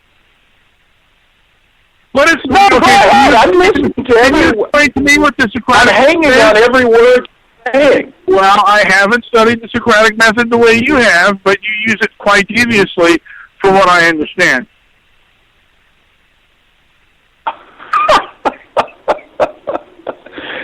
Okay, that's just great. Well, I can't wait till Jared Taylor comes out and kicks your butt, by the way. Anytime you have a question, just pose it to me. I'll be happy to answer. I think once upon a time you wanted to talk about anthropology, and I simply asked you, were you familiar with Dr. Richard Leakey's work? And, of course, you weren't. And I think I don't want to cut you off. I'm sorry. Go ahead. You're making untrue statements, but okay. Go ahead. Debbie, are you there? Hello. No, anyway, I had asked you about, maybe she stepped out for a moment. No, I asked you about Dr. Leakey's work, and you weren't familiar with that. And I just thought, before one has an intelligent discussion on that subject, maybe you would just want to review it a little bit. That's what I was saying about that. I don't like to talk about subjects that either I nor the person that I'm communicating with knows nothing about. I don't generally enjoy that. Okay. Well, I think it will be an interesting. I think it will be an interesting debate if and when it happens between Jared Taylor and yourself. And he probably is far more familiar with Dr. Leakey's work and the anthropology of Africa and Egypt. I think it's going to be quite interesting, and I'll have some questions to pose to both of you when the time arises. Well, I sent Debbie several articles, and in fact, if you have a pen handy, if you would scribe Dr. Mark Shriver, Shriver. He's an anthropologist and a geneticist. And if you would just read maybe an article or so, or maybe at some point, Debbie I sent Debbie several articles, one on the Genome Project, one on Dr. Shriver, and one on that guy who was starting the city that he said no African Americans or blacks could enter, and he found out that he was more than one drop of black. So I don't know if that, squelched his intentions to start a city that excluded blacks. I know. What did you think about that? You saw that. What's her name? Sherazad Ali got a hoot out of that. She has an Arab name. And Arabs had slaves. No, what I'm asking you is what did you think about? Yeah, that's not the question I asked. Okay, what did I think about that? What did you think about his response? You know what? It was a very short segment. I only saw a very short segment where they showed his DNA evidence. And they showed he had 15% sub-Saharan African blood, and I heard Sherazad Ali, who is in my opinion, close to a black Nazi as you can get, laughing her head off. Okay, wait a minute. Okay, do you think that guy was surprised by that revelation? He sure was. He sure was surprised. That's what I'm trying to get at. I don't think Jared Taylor kind of believes in the one-drop rule. Are y'all talking about... Wait a minute. I'm going to be honest. I'm really curious to ask him about those questions. Stop. Are y'all talking about my new close personal friend, Jared Taylor? Is that right? I was gone. I went to get some more of my tamales. Oh, I'm sorry. And I don't want to take over your show. You owe Brian several of those wonderful cacophonous sounds. How many do I owe him? Right, Brian? Right, 3M? By the way, let me just clarify this. There's 3. I had never heard that 3M, because I gave him that name as a shortened name. He had never said to anyone, neither myself, Debbie, who uses the term Brian quite often, or Joe. He had never said that to anyone. I would prefer that you not use that name. Is that correct, 3M? No, I haven't. That is correct. But I am a superhero, and the thing. Okay, let me just. Can I just say this? I think. I mean, Debbie. I've always Debbie doesn't do it out of the malice. You do it out of malice. I mean, I don't like it, but I don't like it's kind of like serving me. May I ask you a question? Can I finish my statement? Thank you. It's kind of like serving my tomatoes on my cheeseburger. I can take it off and still eat it. It hasn't ruined my cheeseburger. I just don't like it. But not that much. But I don't like it. Being called Brian on... How did I do it out of malice if I didn't know one way or the other? Okay, everybody stop. Everybody stop. I'm going to come to some sort of a conclusion here. Mr. Midnight Movie, I think at this point in your online persona, everybody knows that you sometimes go by the word Brian. Nobody, including me, knows or wants to know who you are. I think you have done an epic job of maintaining that. And I think that if somebody calls you Brian, my name's Debi, okay? David is David, Steve is Steve, Joe is Joe. I think it's time we concede a little bit to the Brian thing. Because I mean, once in a while, but for the most part, I consider myself a superhero. And I believe I do say things that are inflammatory. Well, no. You're missing my point. Mr. Midnight Movie is a lot of syllables to say when you're talking to somebody. Okay, well, but the 3 M are just M. Call me Emmy. Why not Brian? Let's give you a new name. Let's call Midnight? Midnight. Midnight is fine. I'm going to start calling you Midnight. Okay. Okay? I had a cat named Midnight one time. I'm going to think of you as the cat. And by the way, I hate tomatoes on hamburgers too. Oh, you do? I love tomatoes. Well, M or 3M, but something other than Mr. Midnight Movie. Midnight. Midnight's his name. Too much verbiage. Say it, Mr. Solution. Say, hi, but Midnight. You can't acknowledge. I think sometimes Mr. Solutions can't. I think you can't hear us. Can you not hear us sometimes? Well, there's like a pre-sound. Really? I don't think anybody else has ever said that. Yeah, there are eddies. There are what you call eddy sounds. Debi, may I give some BTR gossip on defaming character? It's about me, so I can. Well, anything that Angela Homeschool has, anything Angela Homeschool has said is a lie. But other than that, what can I do for you, my dear? I heard that too. I'm politically, I'm an unaffiliated independent, so I'm neutral. I don't let these people put me in the box. So I don't have no dislikes or no likes on friends. So I'm a neutral guy. When you think of Michael, I don't take sides. But I just want to give you a personal story. Catgirl 123. This girl, for somewhere disolated, she has some problems with me or what have you. She thinks I talk crazy, but she says I don't use good etiquette. I don't have good grammar. I'm stupid. She said these things to me, but I can understand it. But this goes to your point about knowing legally. She thought I couldn't read, but one day she got on the show and she was speaking things as a fact. She was calling out my show. She was saying me, and she was saying stuff about my life that was a fact, was saying it as a fact, that just wasn't true. That's defaming someone's character when you state something as a fact. She said, I spent my life in prison. I have no criminal record. That's a fact.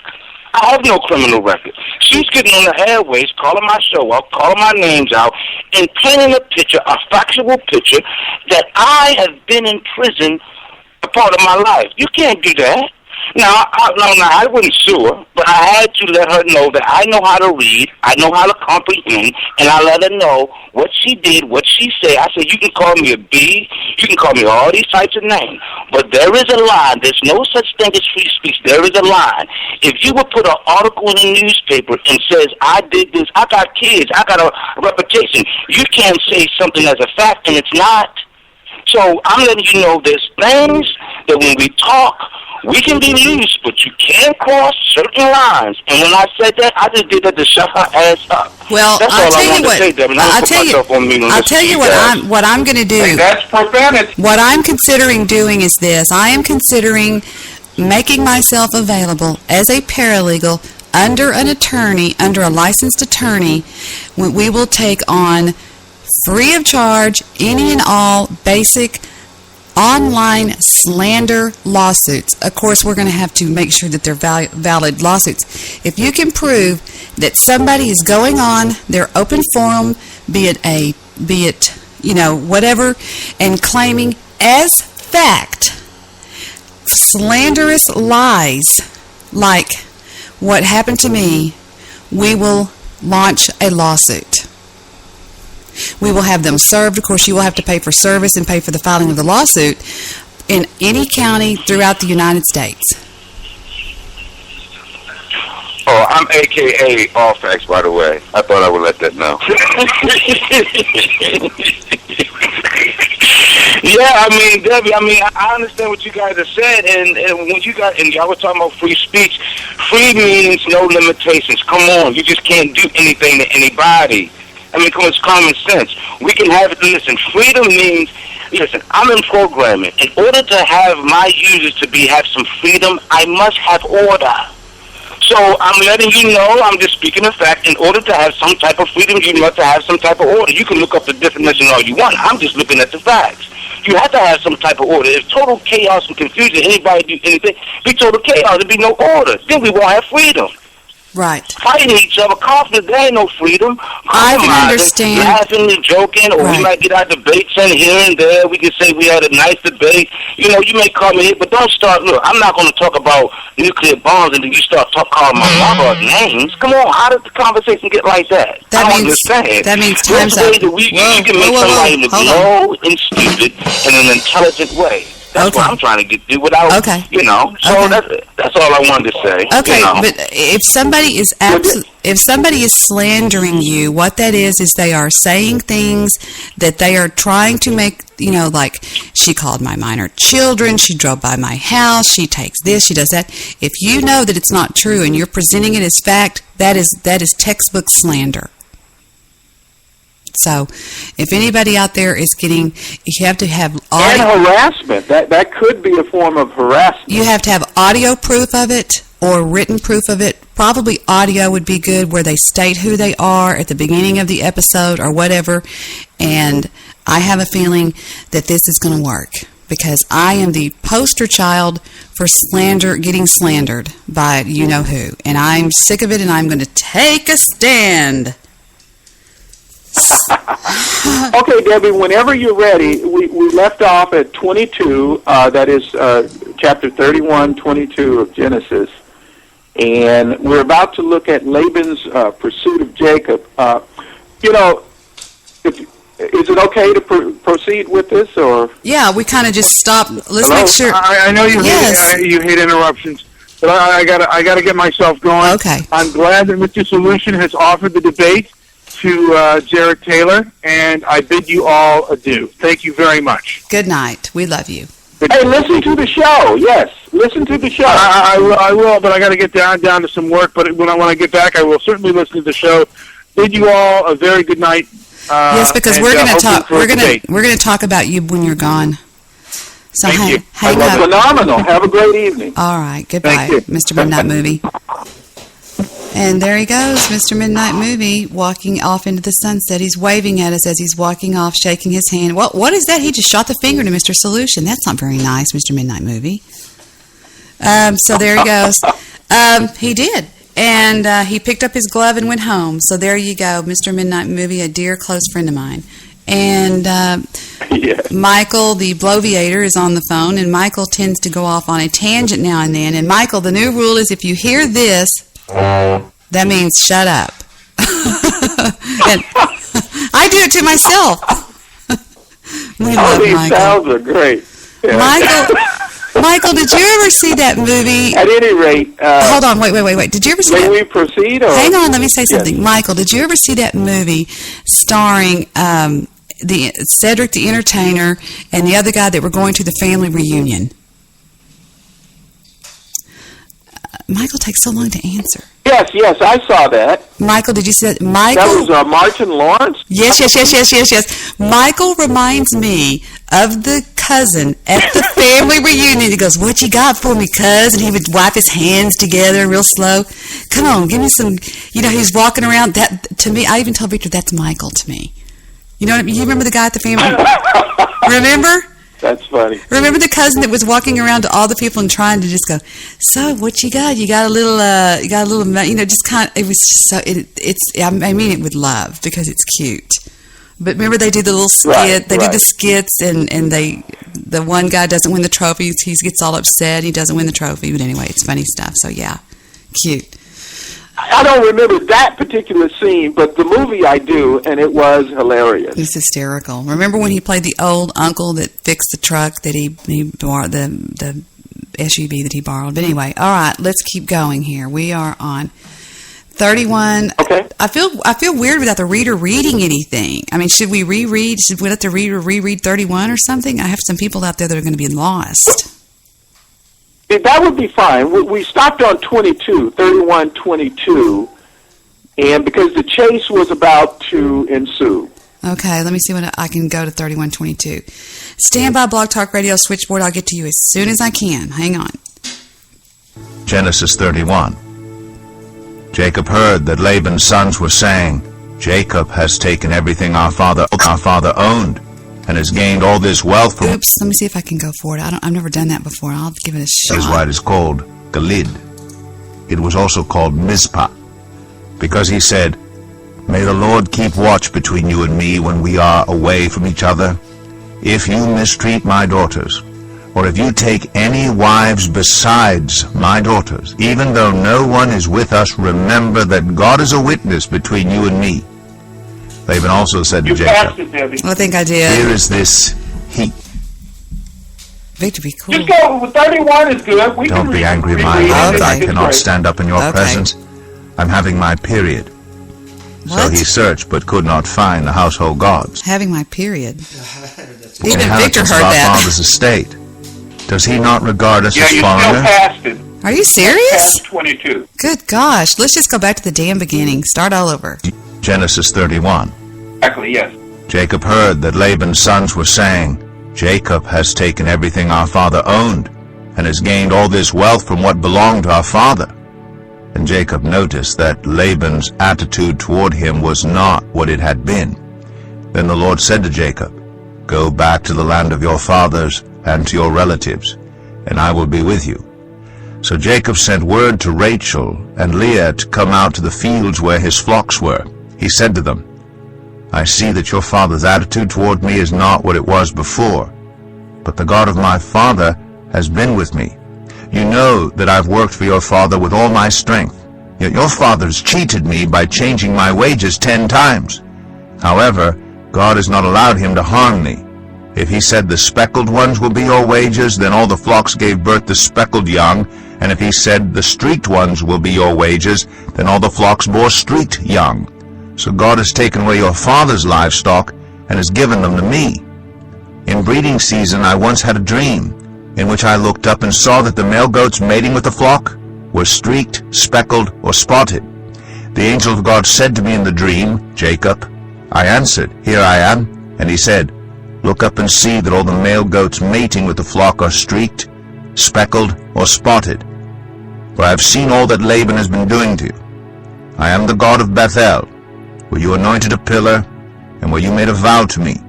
Now leave this land at once, and go back to your native land. Then Rachel and Leah replied, Do we still have any share in the inheritance of our father's estate? Does he not regard us as foreigners? Not only has he sold us, but he has used up what was paid for us. Surely all the wealth that God took away from our father belongs to us and our children. So do whatever God has told you. Then Jacob put his children and his wives on camels, and he drove all his livestock ahead of him, along with all the goods he had accumulated in Padan Aram, to go to his father Isaac in the land of Canaan. When Laban had gone to shear his sheep, Rachel stole her father's household gods. Moreover, Jacob deceived Laban the Aramean by not telling him he was running away. So he fled with all he had, crossed the Euphrates River, and headed for the hill country of Gilead. On the 3rd day, Laban was told that Jacob had fled. Taking his relatives with him, he pursued Jacob for 7 days and caught up with him in the hill country of Gilead. Then God came to Laban the Aramean in a dream at night and said to him, Be careful not to say anything to Jacob, either good or bad. Jacob had pitched his tent in the hill country of Gilead when Laban overtook him, and Laban and his relatives camped there too. Then Laban said to Jacob, "What have you done? You've deceived me, and you've carried off my daughters like captives in war. Why did you run off secretly and deceive me? Why didn't you tell me so I could send you away with joy and singing to the music of timbrels and harps? You didn't even let me kiss my grandchildren and my daughters goodbye. You've done a foolish thing. I have the power to harm you. But last night the God of your father said to me, 'Be careful not to say anything to Jacob, either good or bad.' Now you've gone off because you longed to return to your father's household. But why did you steal my gods?" Jacob answered Laban, "I was afraid because I thought you would take your daughters away from me by force. But if you find anyone who has your gods, that person shall not live. In the presence of our relatives, see for yourself whether there is anything of yours here with me, and if so, take it." Now Jacob did not know that Rachel had stolen the gods. So Laban went into Jacob's tent, and into Leah's tent, and into the tent of the 2 female servants, but he found nothing. After he came out of Leah's tent, he entered Rachel's tent. Now Rachel had taken the household gods and put them inside her camel's saddle, and was sitting on them. Laban searched through everything in the tent, but found nothing. Rachel said to her father, "Don't be angry, my lord, that I cannot stand up in your presence. I'm having my period." So he searched, but could not find the household gods. Jacob was angry and took Laban to task. "What is my crime?" he asked Laban. "How have I wronged you that you hunt me down? Now that you have searched through all my goods, what have you found that belongs to your household? Put it here in front of your relatives and mine, and let them judge between the 2 of us. I have been with you for 20 years now. Your sheep and goats have not miscarried, nor have I eaten rams from your flocks. I did not bring you animals torn by wild beasts. I bore the loss myself. And you demanded payment from me for whatever was stolen by day or night. This was my situation. The heat consumed me in the daytime and the cold at night, and sleep fled from my eyes. It was like this for the 20 years I was in your household. I worked for you 14 years for your 2 daughters and 6 years for your flocks, and you changed my wages 10 times. If the God of my father, the God of Abraham, and the fear of Isaac had not been with me, you would surely have sent me away empty-handed. But God has seen my hardship and the toil of my hands, and last night he rebuked you." Laban answered Jacob, "The women are my daughters, the children are my children, and the flocks are my flocks. All you see is mine. Yet what can I do today about these daughters of mine, or about the children they have borne? Come now, let's make a covenant, you and I. Let us serve as a witness between us." So Jacob took a stone and set it up as a pillar. He said to his relatives, "Gather some stones." So they took stones and piled them in a heap, and they ate there by the heap. Laban called it Jegar-Sahadutha, and Jacob called it Gilead. Laban said, "This heap is a witness between you and me today." That is why it is called Gilead. It was also called Mizpah, because he said, "May the Lord keep watch between you and me when we are away from each other. If you mistreat my daughters, or if you take any wives besides my daughters, even though no one is with us, remember that God is a witness between you and me." Laban also said to Jacob, "Here is this heap, and here is this pillar I have set up between you and me. This heap is a witness, and this pillar is a witness, that I will not go past this heap to your side to harm you, and that you will not go past this heap and pillar to my side to harm me. May the God of Abraham and the God of Nahor, the God of their father, judge between us." So Jacob took an oath in the name of the fear of his father Isaac. He offered a sacrifice there in the hill country and invited his relatives to a meal. After they had eaten, they spent the night there. Early the next morning Laban kissed his grandchildren and his daughters and blessed them. Then he left and returned home.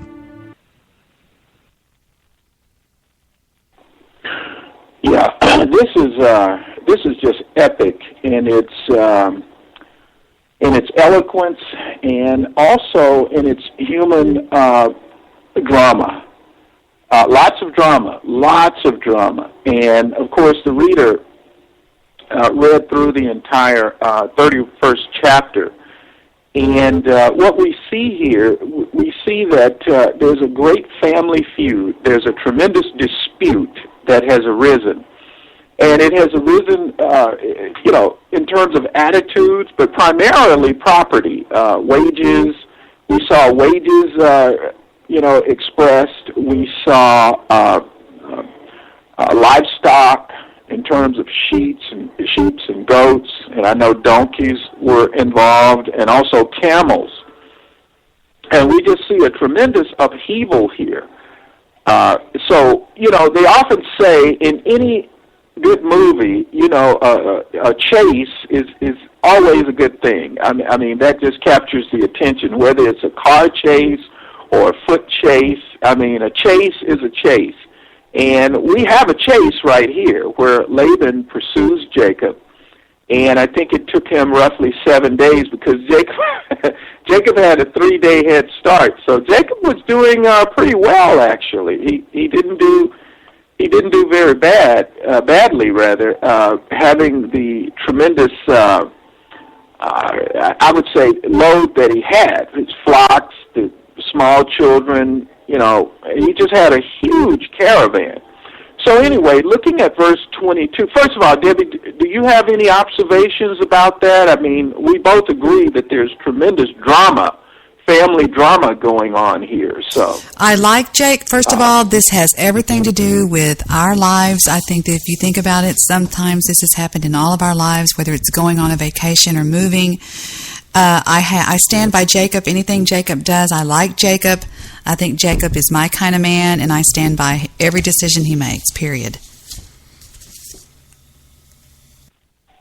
Right. I like Jacob too, but, Jacob is a deceiver, and of course, we have two deceivers accusing each other of deceiving. So that's a little bit of, poetic justice and certainly a type of humor. I think there's a lot of humor in the Bible. Now, when did Jacob deceive? Some of it right when did Jacob deceive? Go ahead. When did Jacob deceive?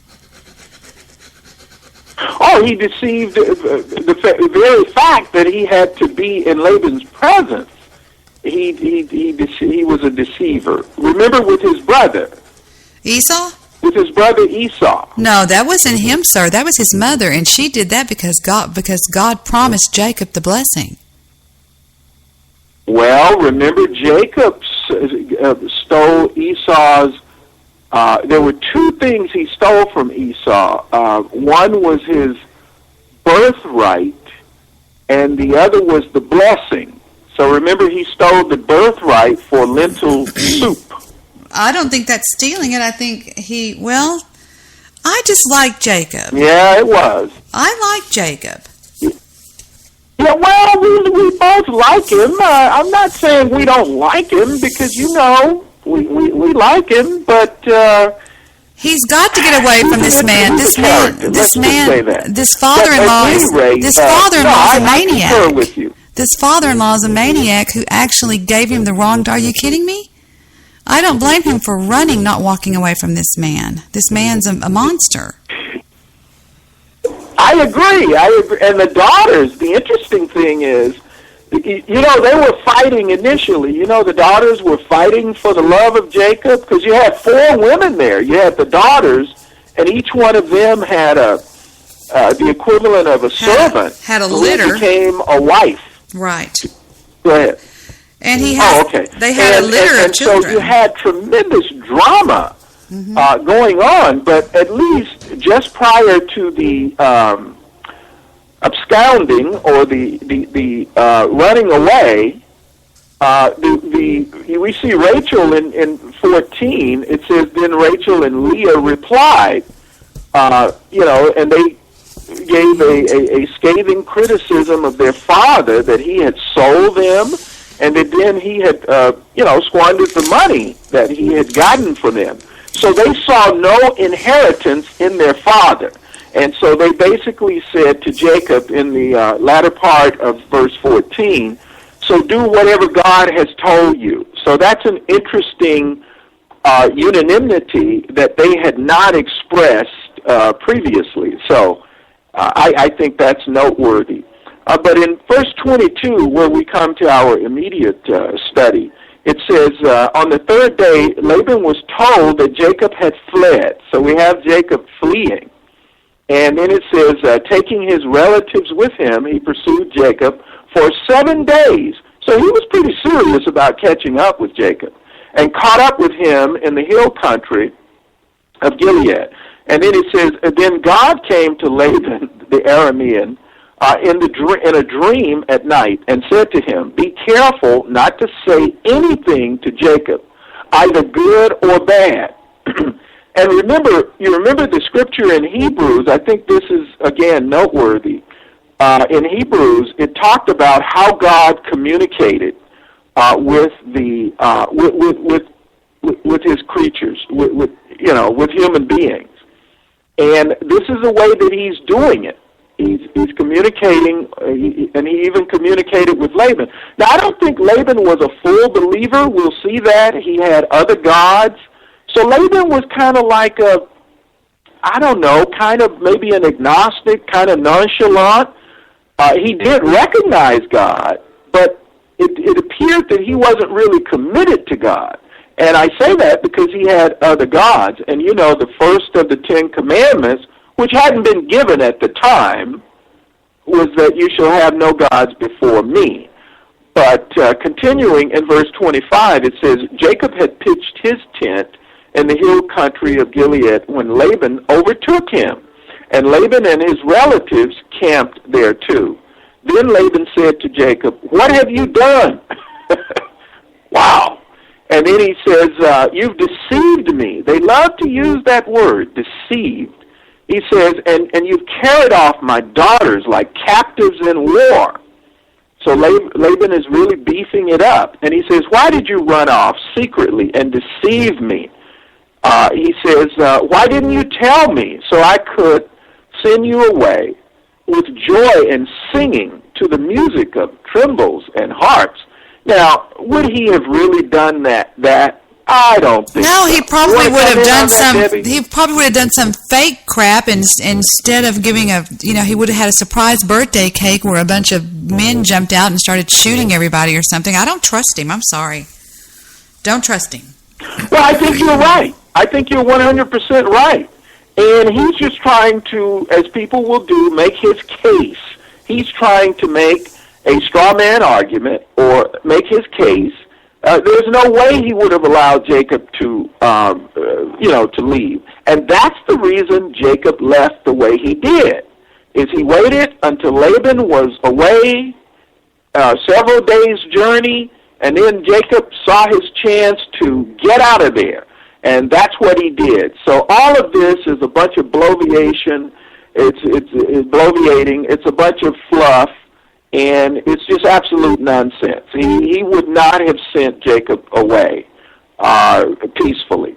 Verse 28 says, you didn't even let me kiss my grandchildren and my granddaughters goodbye. Oh, baloney. You have done a foolish thing. Mr. Solution, when I first started... Interestingly, Mr. Solution, 29, hang on. Can I interrupt you? I have the power to harm you. But last night, God, the God of your father said to me, be careful not to say anything to Jacob, either good or bad. Now you have gone off because you long to return to your father's house. But why did you steal my gods? So, he's just throwing everything that he can. And, of course, he's come up with this now about the gods. And we see that Jacob didn't know anything about that. And we find out Rachel had taken those. And it says here, verse 36, Jacob was angry and took Laban to task. What is my crime? He asked Laban.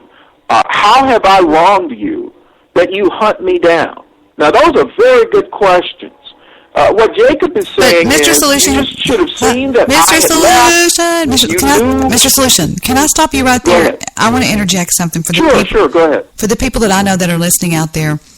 When she says that, when he said she stole my gods, what this man had is these people were known, they were so desperate to have a God to worship, which I still believe is emblazoned in the human spirit today. And I always said that when I started this Bible study, I was going to take it into the nowadays people so that they could understand how the Bible people say that all the answers to life questions are in the Bible.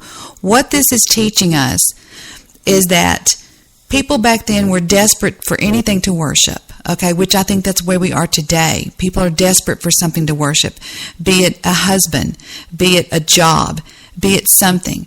And this gentleman, people were known to have little clay pots that somebody, some person, some, sheik or something had told them, this is Fufu, the god of well-being. And they would, oh, really? Yes. And so they would take this little clay pot that was full of something like, it could be seeds, it could be incense, it could be anything, and they would worship it. Oh, I thank you. At night they would bow down, oh, Fufu, the god of whatever, and they believed it. And some people had several of these things. So whenever it says in there that she stole his gods, she took a bunch of his like a garage sale, so to speak. He had all this garbage in there that he worshipped, because God wasn't just well known back then. He was the God of Abraham. He was this mysterious person that had actually spoke to this one person through thunder and through different forms of speech, and it was just sort of still new. The thought of the God that we know today is sort of still new back then. And a lot of people were like, I can't worship a God that I can't see. I can't worship a God that I can't. And so they would get desperate to worship anything. They would worship, a piece of gold. So, but the family thing that we're seeing is nothing short of, I know a lot of you men out there that are listening know that your mothers do not want to let go of you. Now, I frankly am not that kind of woman. I would love nothing more than to see my son go off and blossom and get married and whatever. I would pay for the wedding, pay for everything, I don't care. But there's some women, and I know them personally, if you want me to name names, that squeeze the lifeblood out of their children. They don't want them to leave them. They panic that they're going to have empty nest syndrome, and they literally squeeze the life. And that's what you're seeing with Laban. Laban is not wanting to give up his family, and so he's accusing. I had somebody accuse me of stealing her son. I'm like, he's 26 years old, lady. I mean, can you give it up? I mean, but it's like some parents are like that. And some children feel like they have to just run away. There's another situation going on that I know of very closely related to me that's going on just like that right now. There is a woman that will not let go. And, it's just, that's what we're seeing here. People don't change. This is going on today, and that's what you're seeing. So don't just ignore the reading and ignore the lesson, because listen to how they handle this.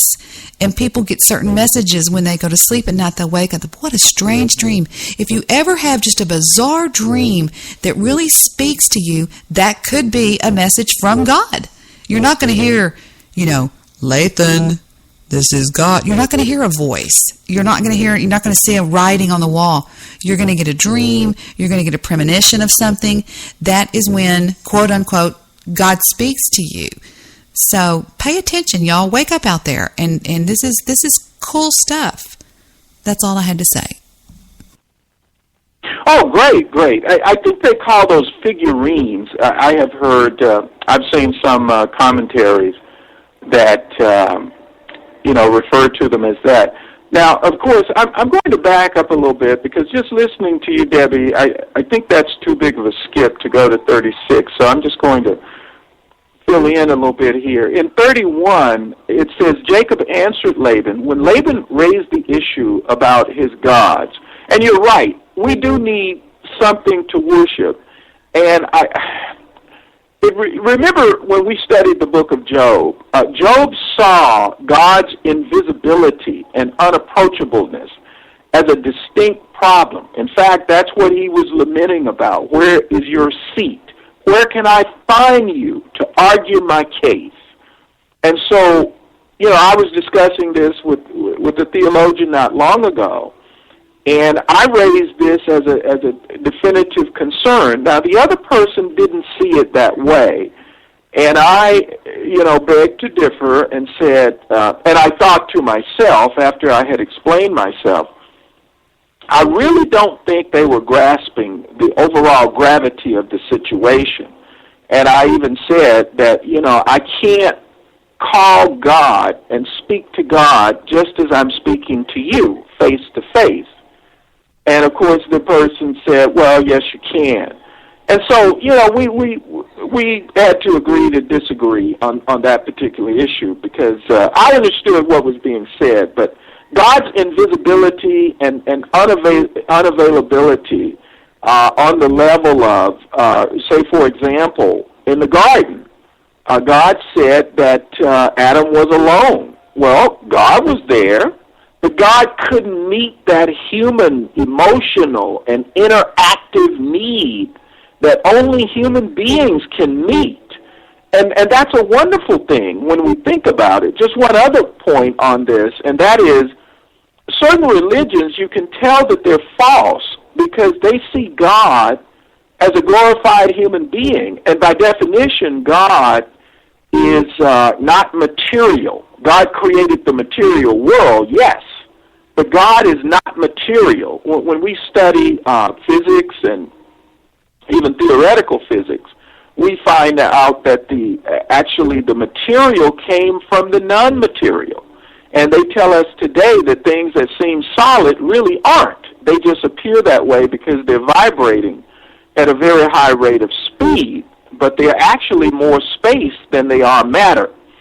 But nevertheless, Jacob here in verse 31, he says to Laban, he was afraid because he thought that Laban would take his daughters or take his wives away by force. Now, the thing of it is, Jacob had spent 20 years with Laban. Do you think Jacob's observation of Laban's behavior is somewhat valid? I think it is. And I think Jacob knew Laban very well. It says in verse 32, but if you find anyone who has your gods, that person shall not live. Now, this is a little bit of hyperbole because who's he going to kill? Most of those are Laban's blood relatives. His daughters, his grandchildren. I mean, come on. So it says, in continuing on, in the presence of our relatives, see for yourself whether there is anything of yours here with me, and if so, take it. Now, Jacob did not know that Rachel had stolen the gods. Now, I don't know why Rachel did that. I'm not sure. I mean, I don't recall any commentaries. But more than likely, she had some of those inclinations that her father had, at least in this particular area. And I think that dovetails somewhat with what you just said, Debbie. But at any rate, Rachel did steal the gods. And it says in verse 33, so Laban went into Jacob's tent, so he searched very thoroughly, and into Leah's tent, and into the tent of the two female servants. But he found nothing. After he came out of Leah's tent, he entered Rachel's tent. Now Rachel had taken the household gods and put them inside her camel's saddle, and were sitting on them. Laban searched through everything in the tent, but found nothing. And then, of course, Rachel gave him an excuse. Rachel said to her father, don't be angry, my lord, that I cannot stand up in your presence. I'm having my period. So he searched, but could not find the household gods. Verse 36 is where we were. Jacob was angry. Well, you can imagine Jacob is going to be angry now because, you put me through all of this for For what? Nothing. What did you find? Nothing. So we can just imagine, Jacob's position here. And he says, what is my crime? Both of these guys are very theatrical. He asked Laban, how have I wronged you that you hunt me down? Now that you have searched through all my goods, what have you found that belongs to your household? So Jacob is really laying it on heavily, and rightly so. Laban needs a little bit of buffeting. He says, put it here in front of your relatives and mine, and let them judge between the two of us. So Jacob is really rubbing it in. He's just, basically saying to Laban, you're wasting all of our time. You're just wasting away. What did you find? Nothing. And so, verse 38, he says, I have been with you, and this is where Jacob now goes into the history. First of all, Debbie, do any comments arise as a result of so far? No. Any comments? No, go ahead. I'm fine. Okay. Verse 38, I have been with you for 20 years. Remember, Rebecca sent him, Rebecca, his mother, sent him to her brother's house. And remember, she's died within that lengthy period of time, 2 decades, 20 years. And Jacob says, I've been with you for 20 years now. Your sheep and goats have not miscarried, nor have I eaten rams from your flocks. So Jacob is recounting here how Laban has benefited as a result of Jacob's hard labor. And I believe that this is true, because Jacob had said it before, and he said it to Laban, and Laban has of course, agreed. But now we have this big foot chase, 7 days, and of course Jacob is laying it on him pretty heavily. Verse 39, he says, I did not bring you animals torn by wild beasts. I bore the loss myself. And you demanded payment from me for whatever was stolen by day or night. So Laban was a hard driver, okay? He was a slave driver, if you please. So he drove Jacob very hard, and he made Jacob totally accountable for any losses to his herd. And in a herd, there are losses. And Jacob is saying, well, the fact that your animals didn't miscarry, which a lot of animals do miscarry, he's saying that alone should, you should have been happy about that. And so he continues in verse 40, he says, this was my situation. The heat consumed me in the daytime, and the cold at night. So they were in a desert-like land. And sleep fled from my eyes. So Jacob is saying he worked very hard, often without even getting any rest. Verse 41, it was like this for the 20 years I was in your household. I worked for you 14 years for your 2 daughters and 6 years for your flocks. And you changed my wages 10 times. And I think Jacob is meaning you lessen my wages 10 times, more or less. And he says here, verse 42, if the God of my father, the God of Abraham, and the fear of Isaac had not been with me, you would surely have sent me away empty-handed. Now this is very, very powerful here. He says, but God has seen my hardship and the toil of my hands. And last night he rebuked you. So Jacob is basically saying to Laban, you're a damn thief. You would have sent me away empty-handed. That was your intention, to send me away with nothing. And so I think that is a scathing indictment of Laban's character, that he would have even thought to do such a thing, particularly after having benefited to so greatly having Jacob there.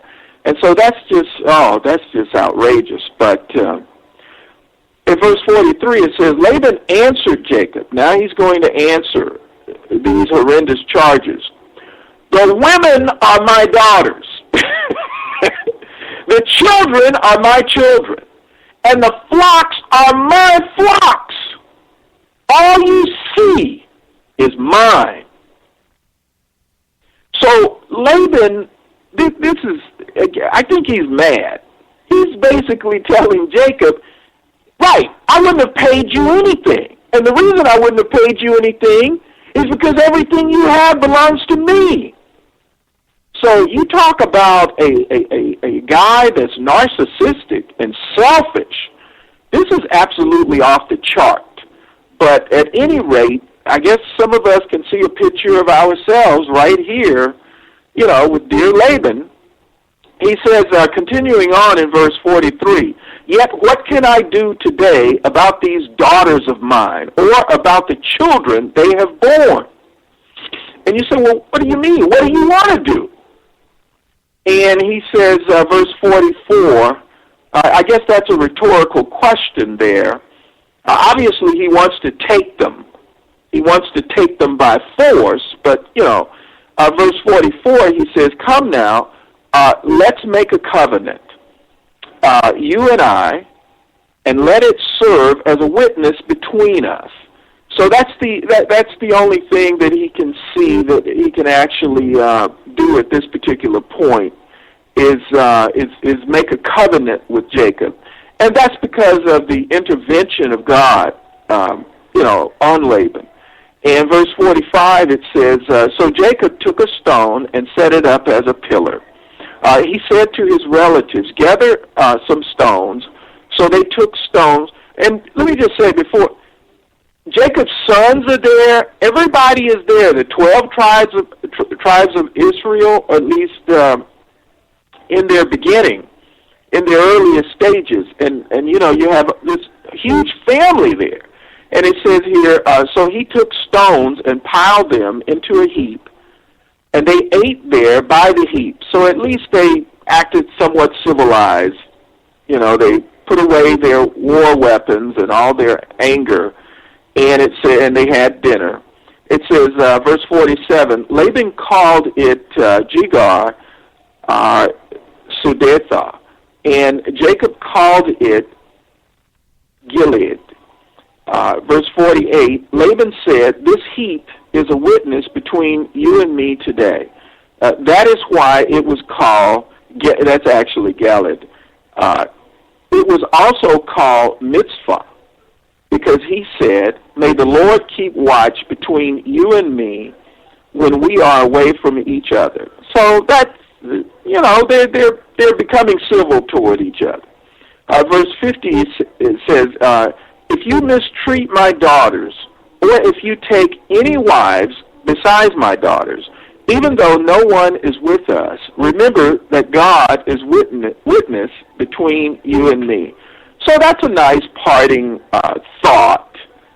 You know, verse 51, Laban also said to Jacob, here is the heap, and here is the pillar I have set up between you and me. This heap is a witness, and the pillar is a witness, that I will not go past this heap to your side to harm you, and that you will not go past this heap and pillar to my side to harm me. So it's a mutual agreement there that they stay away from each other. And, of course, verse 53, may the God of Abraham and the God of Nahor, okay, the God of their father, judge between us. So this guy had some knowledge of God. I don't think he was a real practitioner, but he did have, obviously, some knowledge of God. So Jacob took an oath in the name of the fear of his father Isaac. Verse 54, he offered a sacrifice there in the hill country and invited his relatives to a meal. After they had eaten, they spent the night there. So they're getting to know each other in a more civil way as we see this short period that they spent together. And verse 55, closing out the chapter, it says, early the next morning, Laban kissed his grandchildren and his daughter and blessed them, and his daughters, and blessed them. Then he left and returned home. So we see a very peaceful and civil ending that could have turned out very badly. And so I think this is wonderful. You know, when God gets in the mix, he helps us overcome ourselves. And that's exactly, I believe, what happened here with Jacob and Laban. Two huge, monumental rivals. That's what these guys were. They were rivals to the nth degree. But even they found peace with each other. So this is overall good. Exciting, drama-laden, very epic, very telling, but a very, very good ending. Okay, I think if it's all the same to you, I'm going to go ahead and call it because I am exhausted. I am exhausted. Laban wore you out, huh? No, I understand completely. We're in overtime. It's a very good chapter. Would you concur? Excellent chapter. 90 seconds. And that's why there's the 90 seconds. I just got the 90 seconds. Go ahead, I'm sorry. What's the last part? I just got the 90-second rule. I'm exhausted. I stayed up too late last night. Okay, great. Well, bless you and your family, and I'll see you next Sunday, okay? Bye-bye. We love you. God, he's so fast off the phone. Bye, Mr. Solutions, and don't take the right turn where you'll have a car right up. Okay, bye. Okay, good night. I didn't know how close we were to the conclusion. We'll call in. Have a good night. Thank you. All right. 60 seconds. All right, everybody. I'm going to go ahead and cut off the Blog Talk feed. So here goes the Blog Talk. Bye, Michael. Bye, everybody on Blog Talk Radio. I'll be going over to close out the feed on Spreaker now. Thank you for using Blog Talk Radio. Goodbye. Okay, now I'm off of Blog Talk. Let's get rid of this. I am so tired. I have got fresh sheets on my bed. And I have got this thing called the Heavenly Bed. I don't know if y'all know about that, but Google Heavenly Bed. Heavenly Bed was put out by Sheraton. And they were only available through Sheraton. And about 4 years ago for Christmas or for my birthday or something, I don't know, Victor bought me a Heavenly Bed. And it is heavenly. And I have down feather pillows. It's just really cool. You just have to Google it. It's called the Heavenly Bed by Sheraton.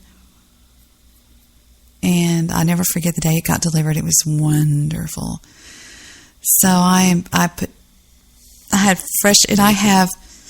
have white sheets, white pillowcases, a white duvet, white this, white everything, because I just love being able to use bleach on products. You know what I mean?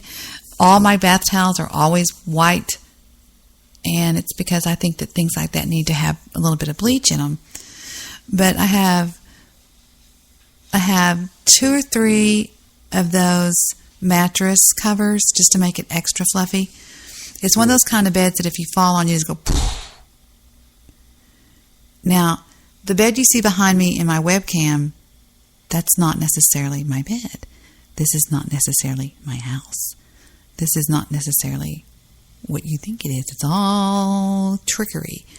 No, we set up the study over here, the studio over here, where my son rents a house. My son and my daughter rent a house. And we do stay here quite a bit, but then we have our own home. That's the family home. But anyway, we try to keep all that behind the scenes. Nobody's business. But I am exhausted.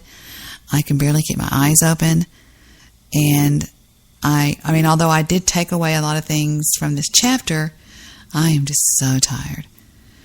So if you didn't get a chance to listen to last night's show, I really think you should. In closing, as far as the haters out there, people, I know that she's all over a lot of people right now. She's just ridiculous. Don't believe a word she says. No, nobody ever did anything that she says. It's all ridiculous. This woman has a mile-long record at the county for, what are they called? Personal protection orders or something. Protection orders, whatever you call them. I don't know. I've never even been to jail. I've never had a lawsuit, nothing. I've never had anything. I can't imagine my husband if his wife had to be put under protection order. Or was it called? I don't know what it's called. Something. But anyway, Don't believe her. She's in full force. She's plotting. She's planning. She's scheming. She's lying. She's, and I've tried many times to just say, oh, this and oh, that. But I'm just going to have to realize just some people are just bad people. And when her friend came to me on Facebook and told me those things, I was like, whoa, this is really not a good person. And it's real hard for me to say that because that's not the kind of person. I mean, I always try to see the good in everything. But the older I get, the more I realize there's just not some good to be seen in some people. Some people are just bad lots. They are. They're just bad lots. So anyway, this is me, Debbie, thanking you guys for another evening of fun here on the broadcast. And I love it. My family loves it. It's fun. They're all involved in it, as you heard the other night. The baby's always on the show, and Josh Peterson is really turning out to be a real trooper. He's exhausted tonight. He's over there, glazed-eyed, going, Debbie, can we go to bed at 12? Go to bed, Josh. Go to bed, David. Everybody go to bed, get some sleep, and we'll all see what happens tomorrow. I'm Debbie with you, over and out. And wait. I have to have a song. Let's go out with the one we came in so I don't have to listen to my voice, how tired I'm getting. So let's go out with something nice and soft and slow and sad. I'll see you guys tomorrow or the next night.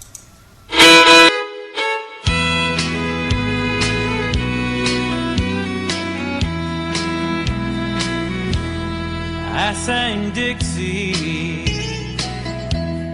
as he died. People just walked on by as I cried. The bottle had robbed him of all his rebel pride. I sang Dixie as he died. He said way down yonder in the land of cotton, old times there ain't near as rotten as they are on this damned old L.A. street. They drew a dying breath, laid his head against my chest, please Lord, take his soul back home to Dixie. I sang Dixie as he died. People just walked on by as I cried. The bottle had robbed him of all his rebel pride. So I sang Dixie as he died.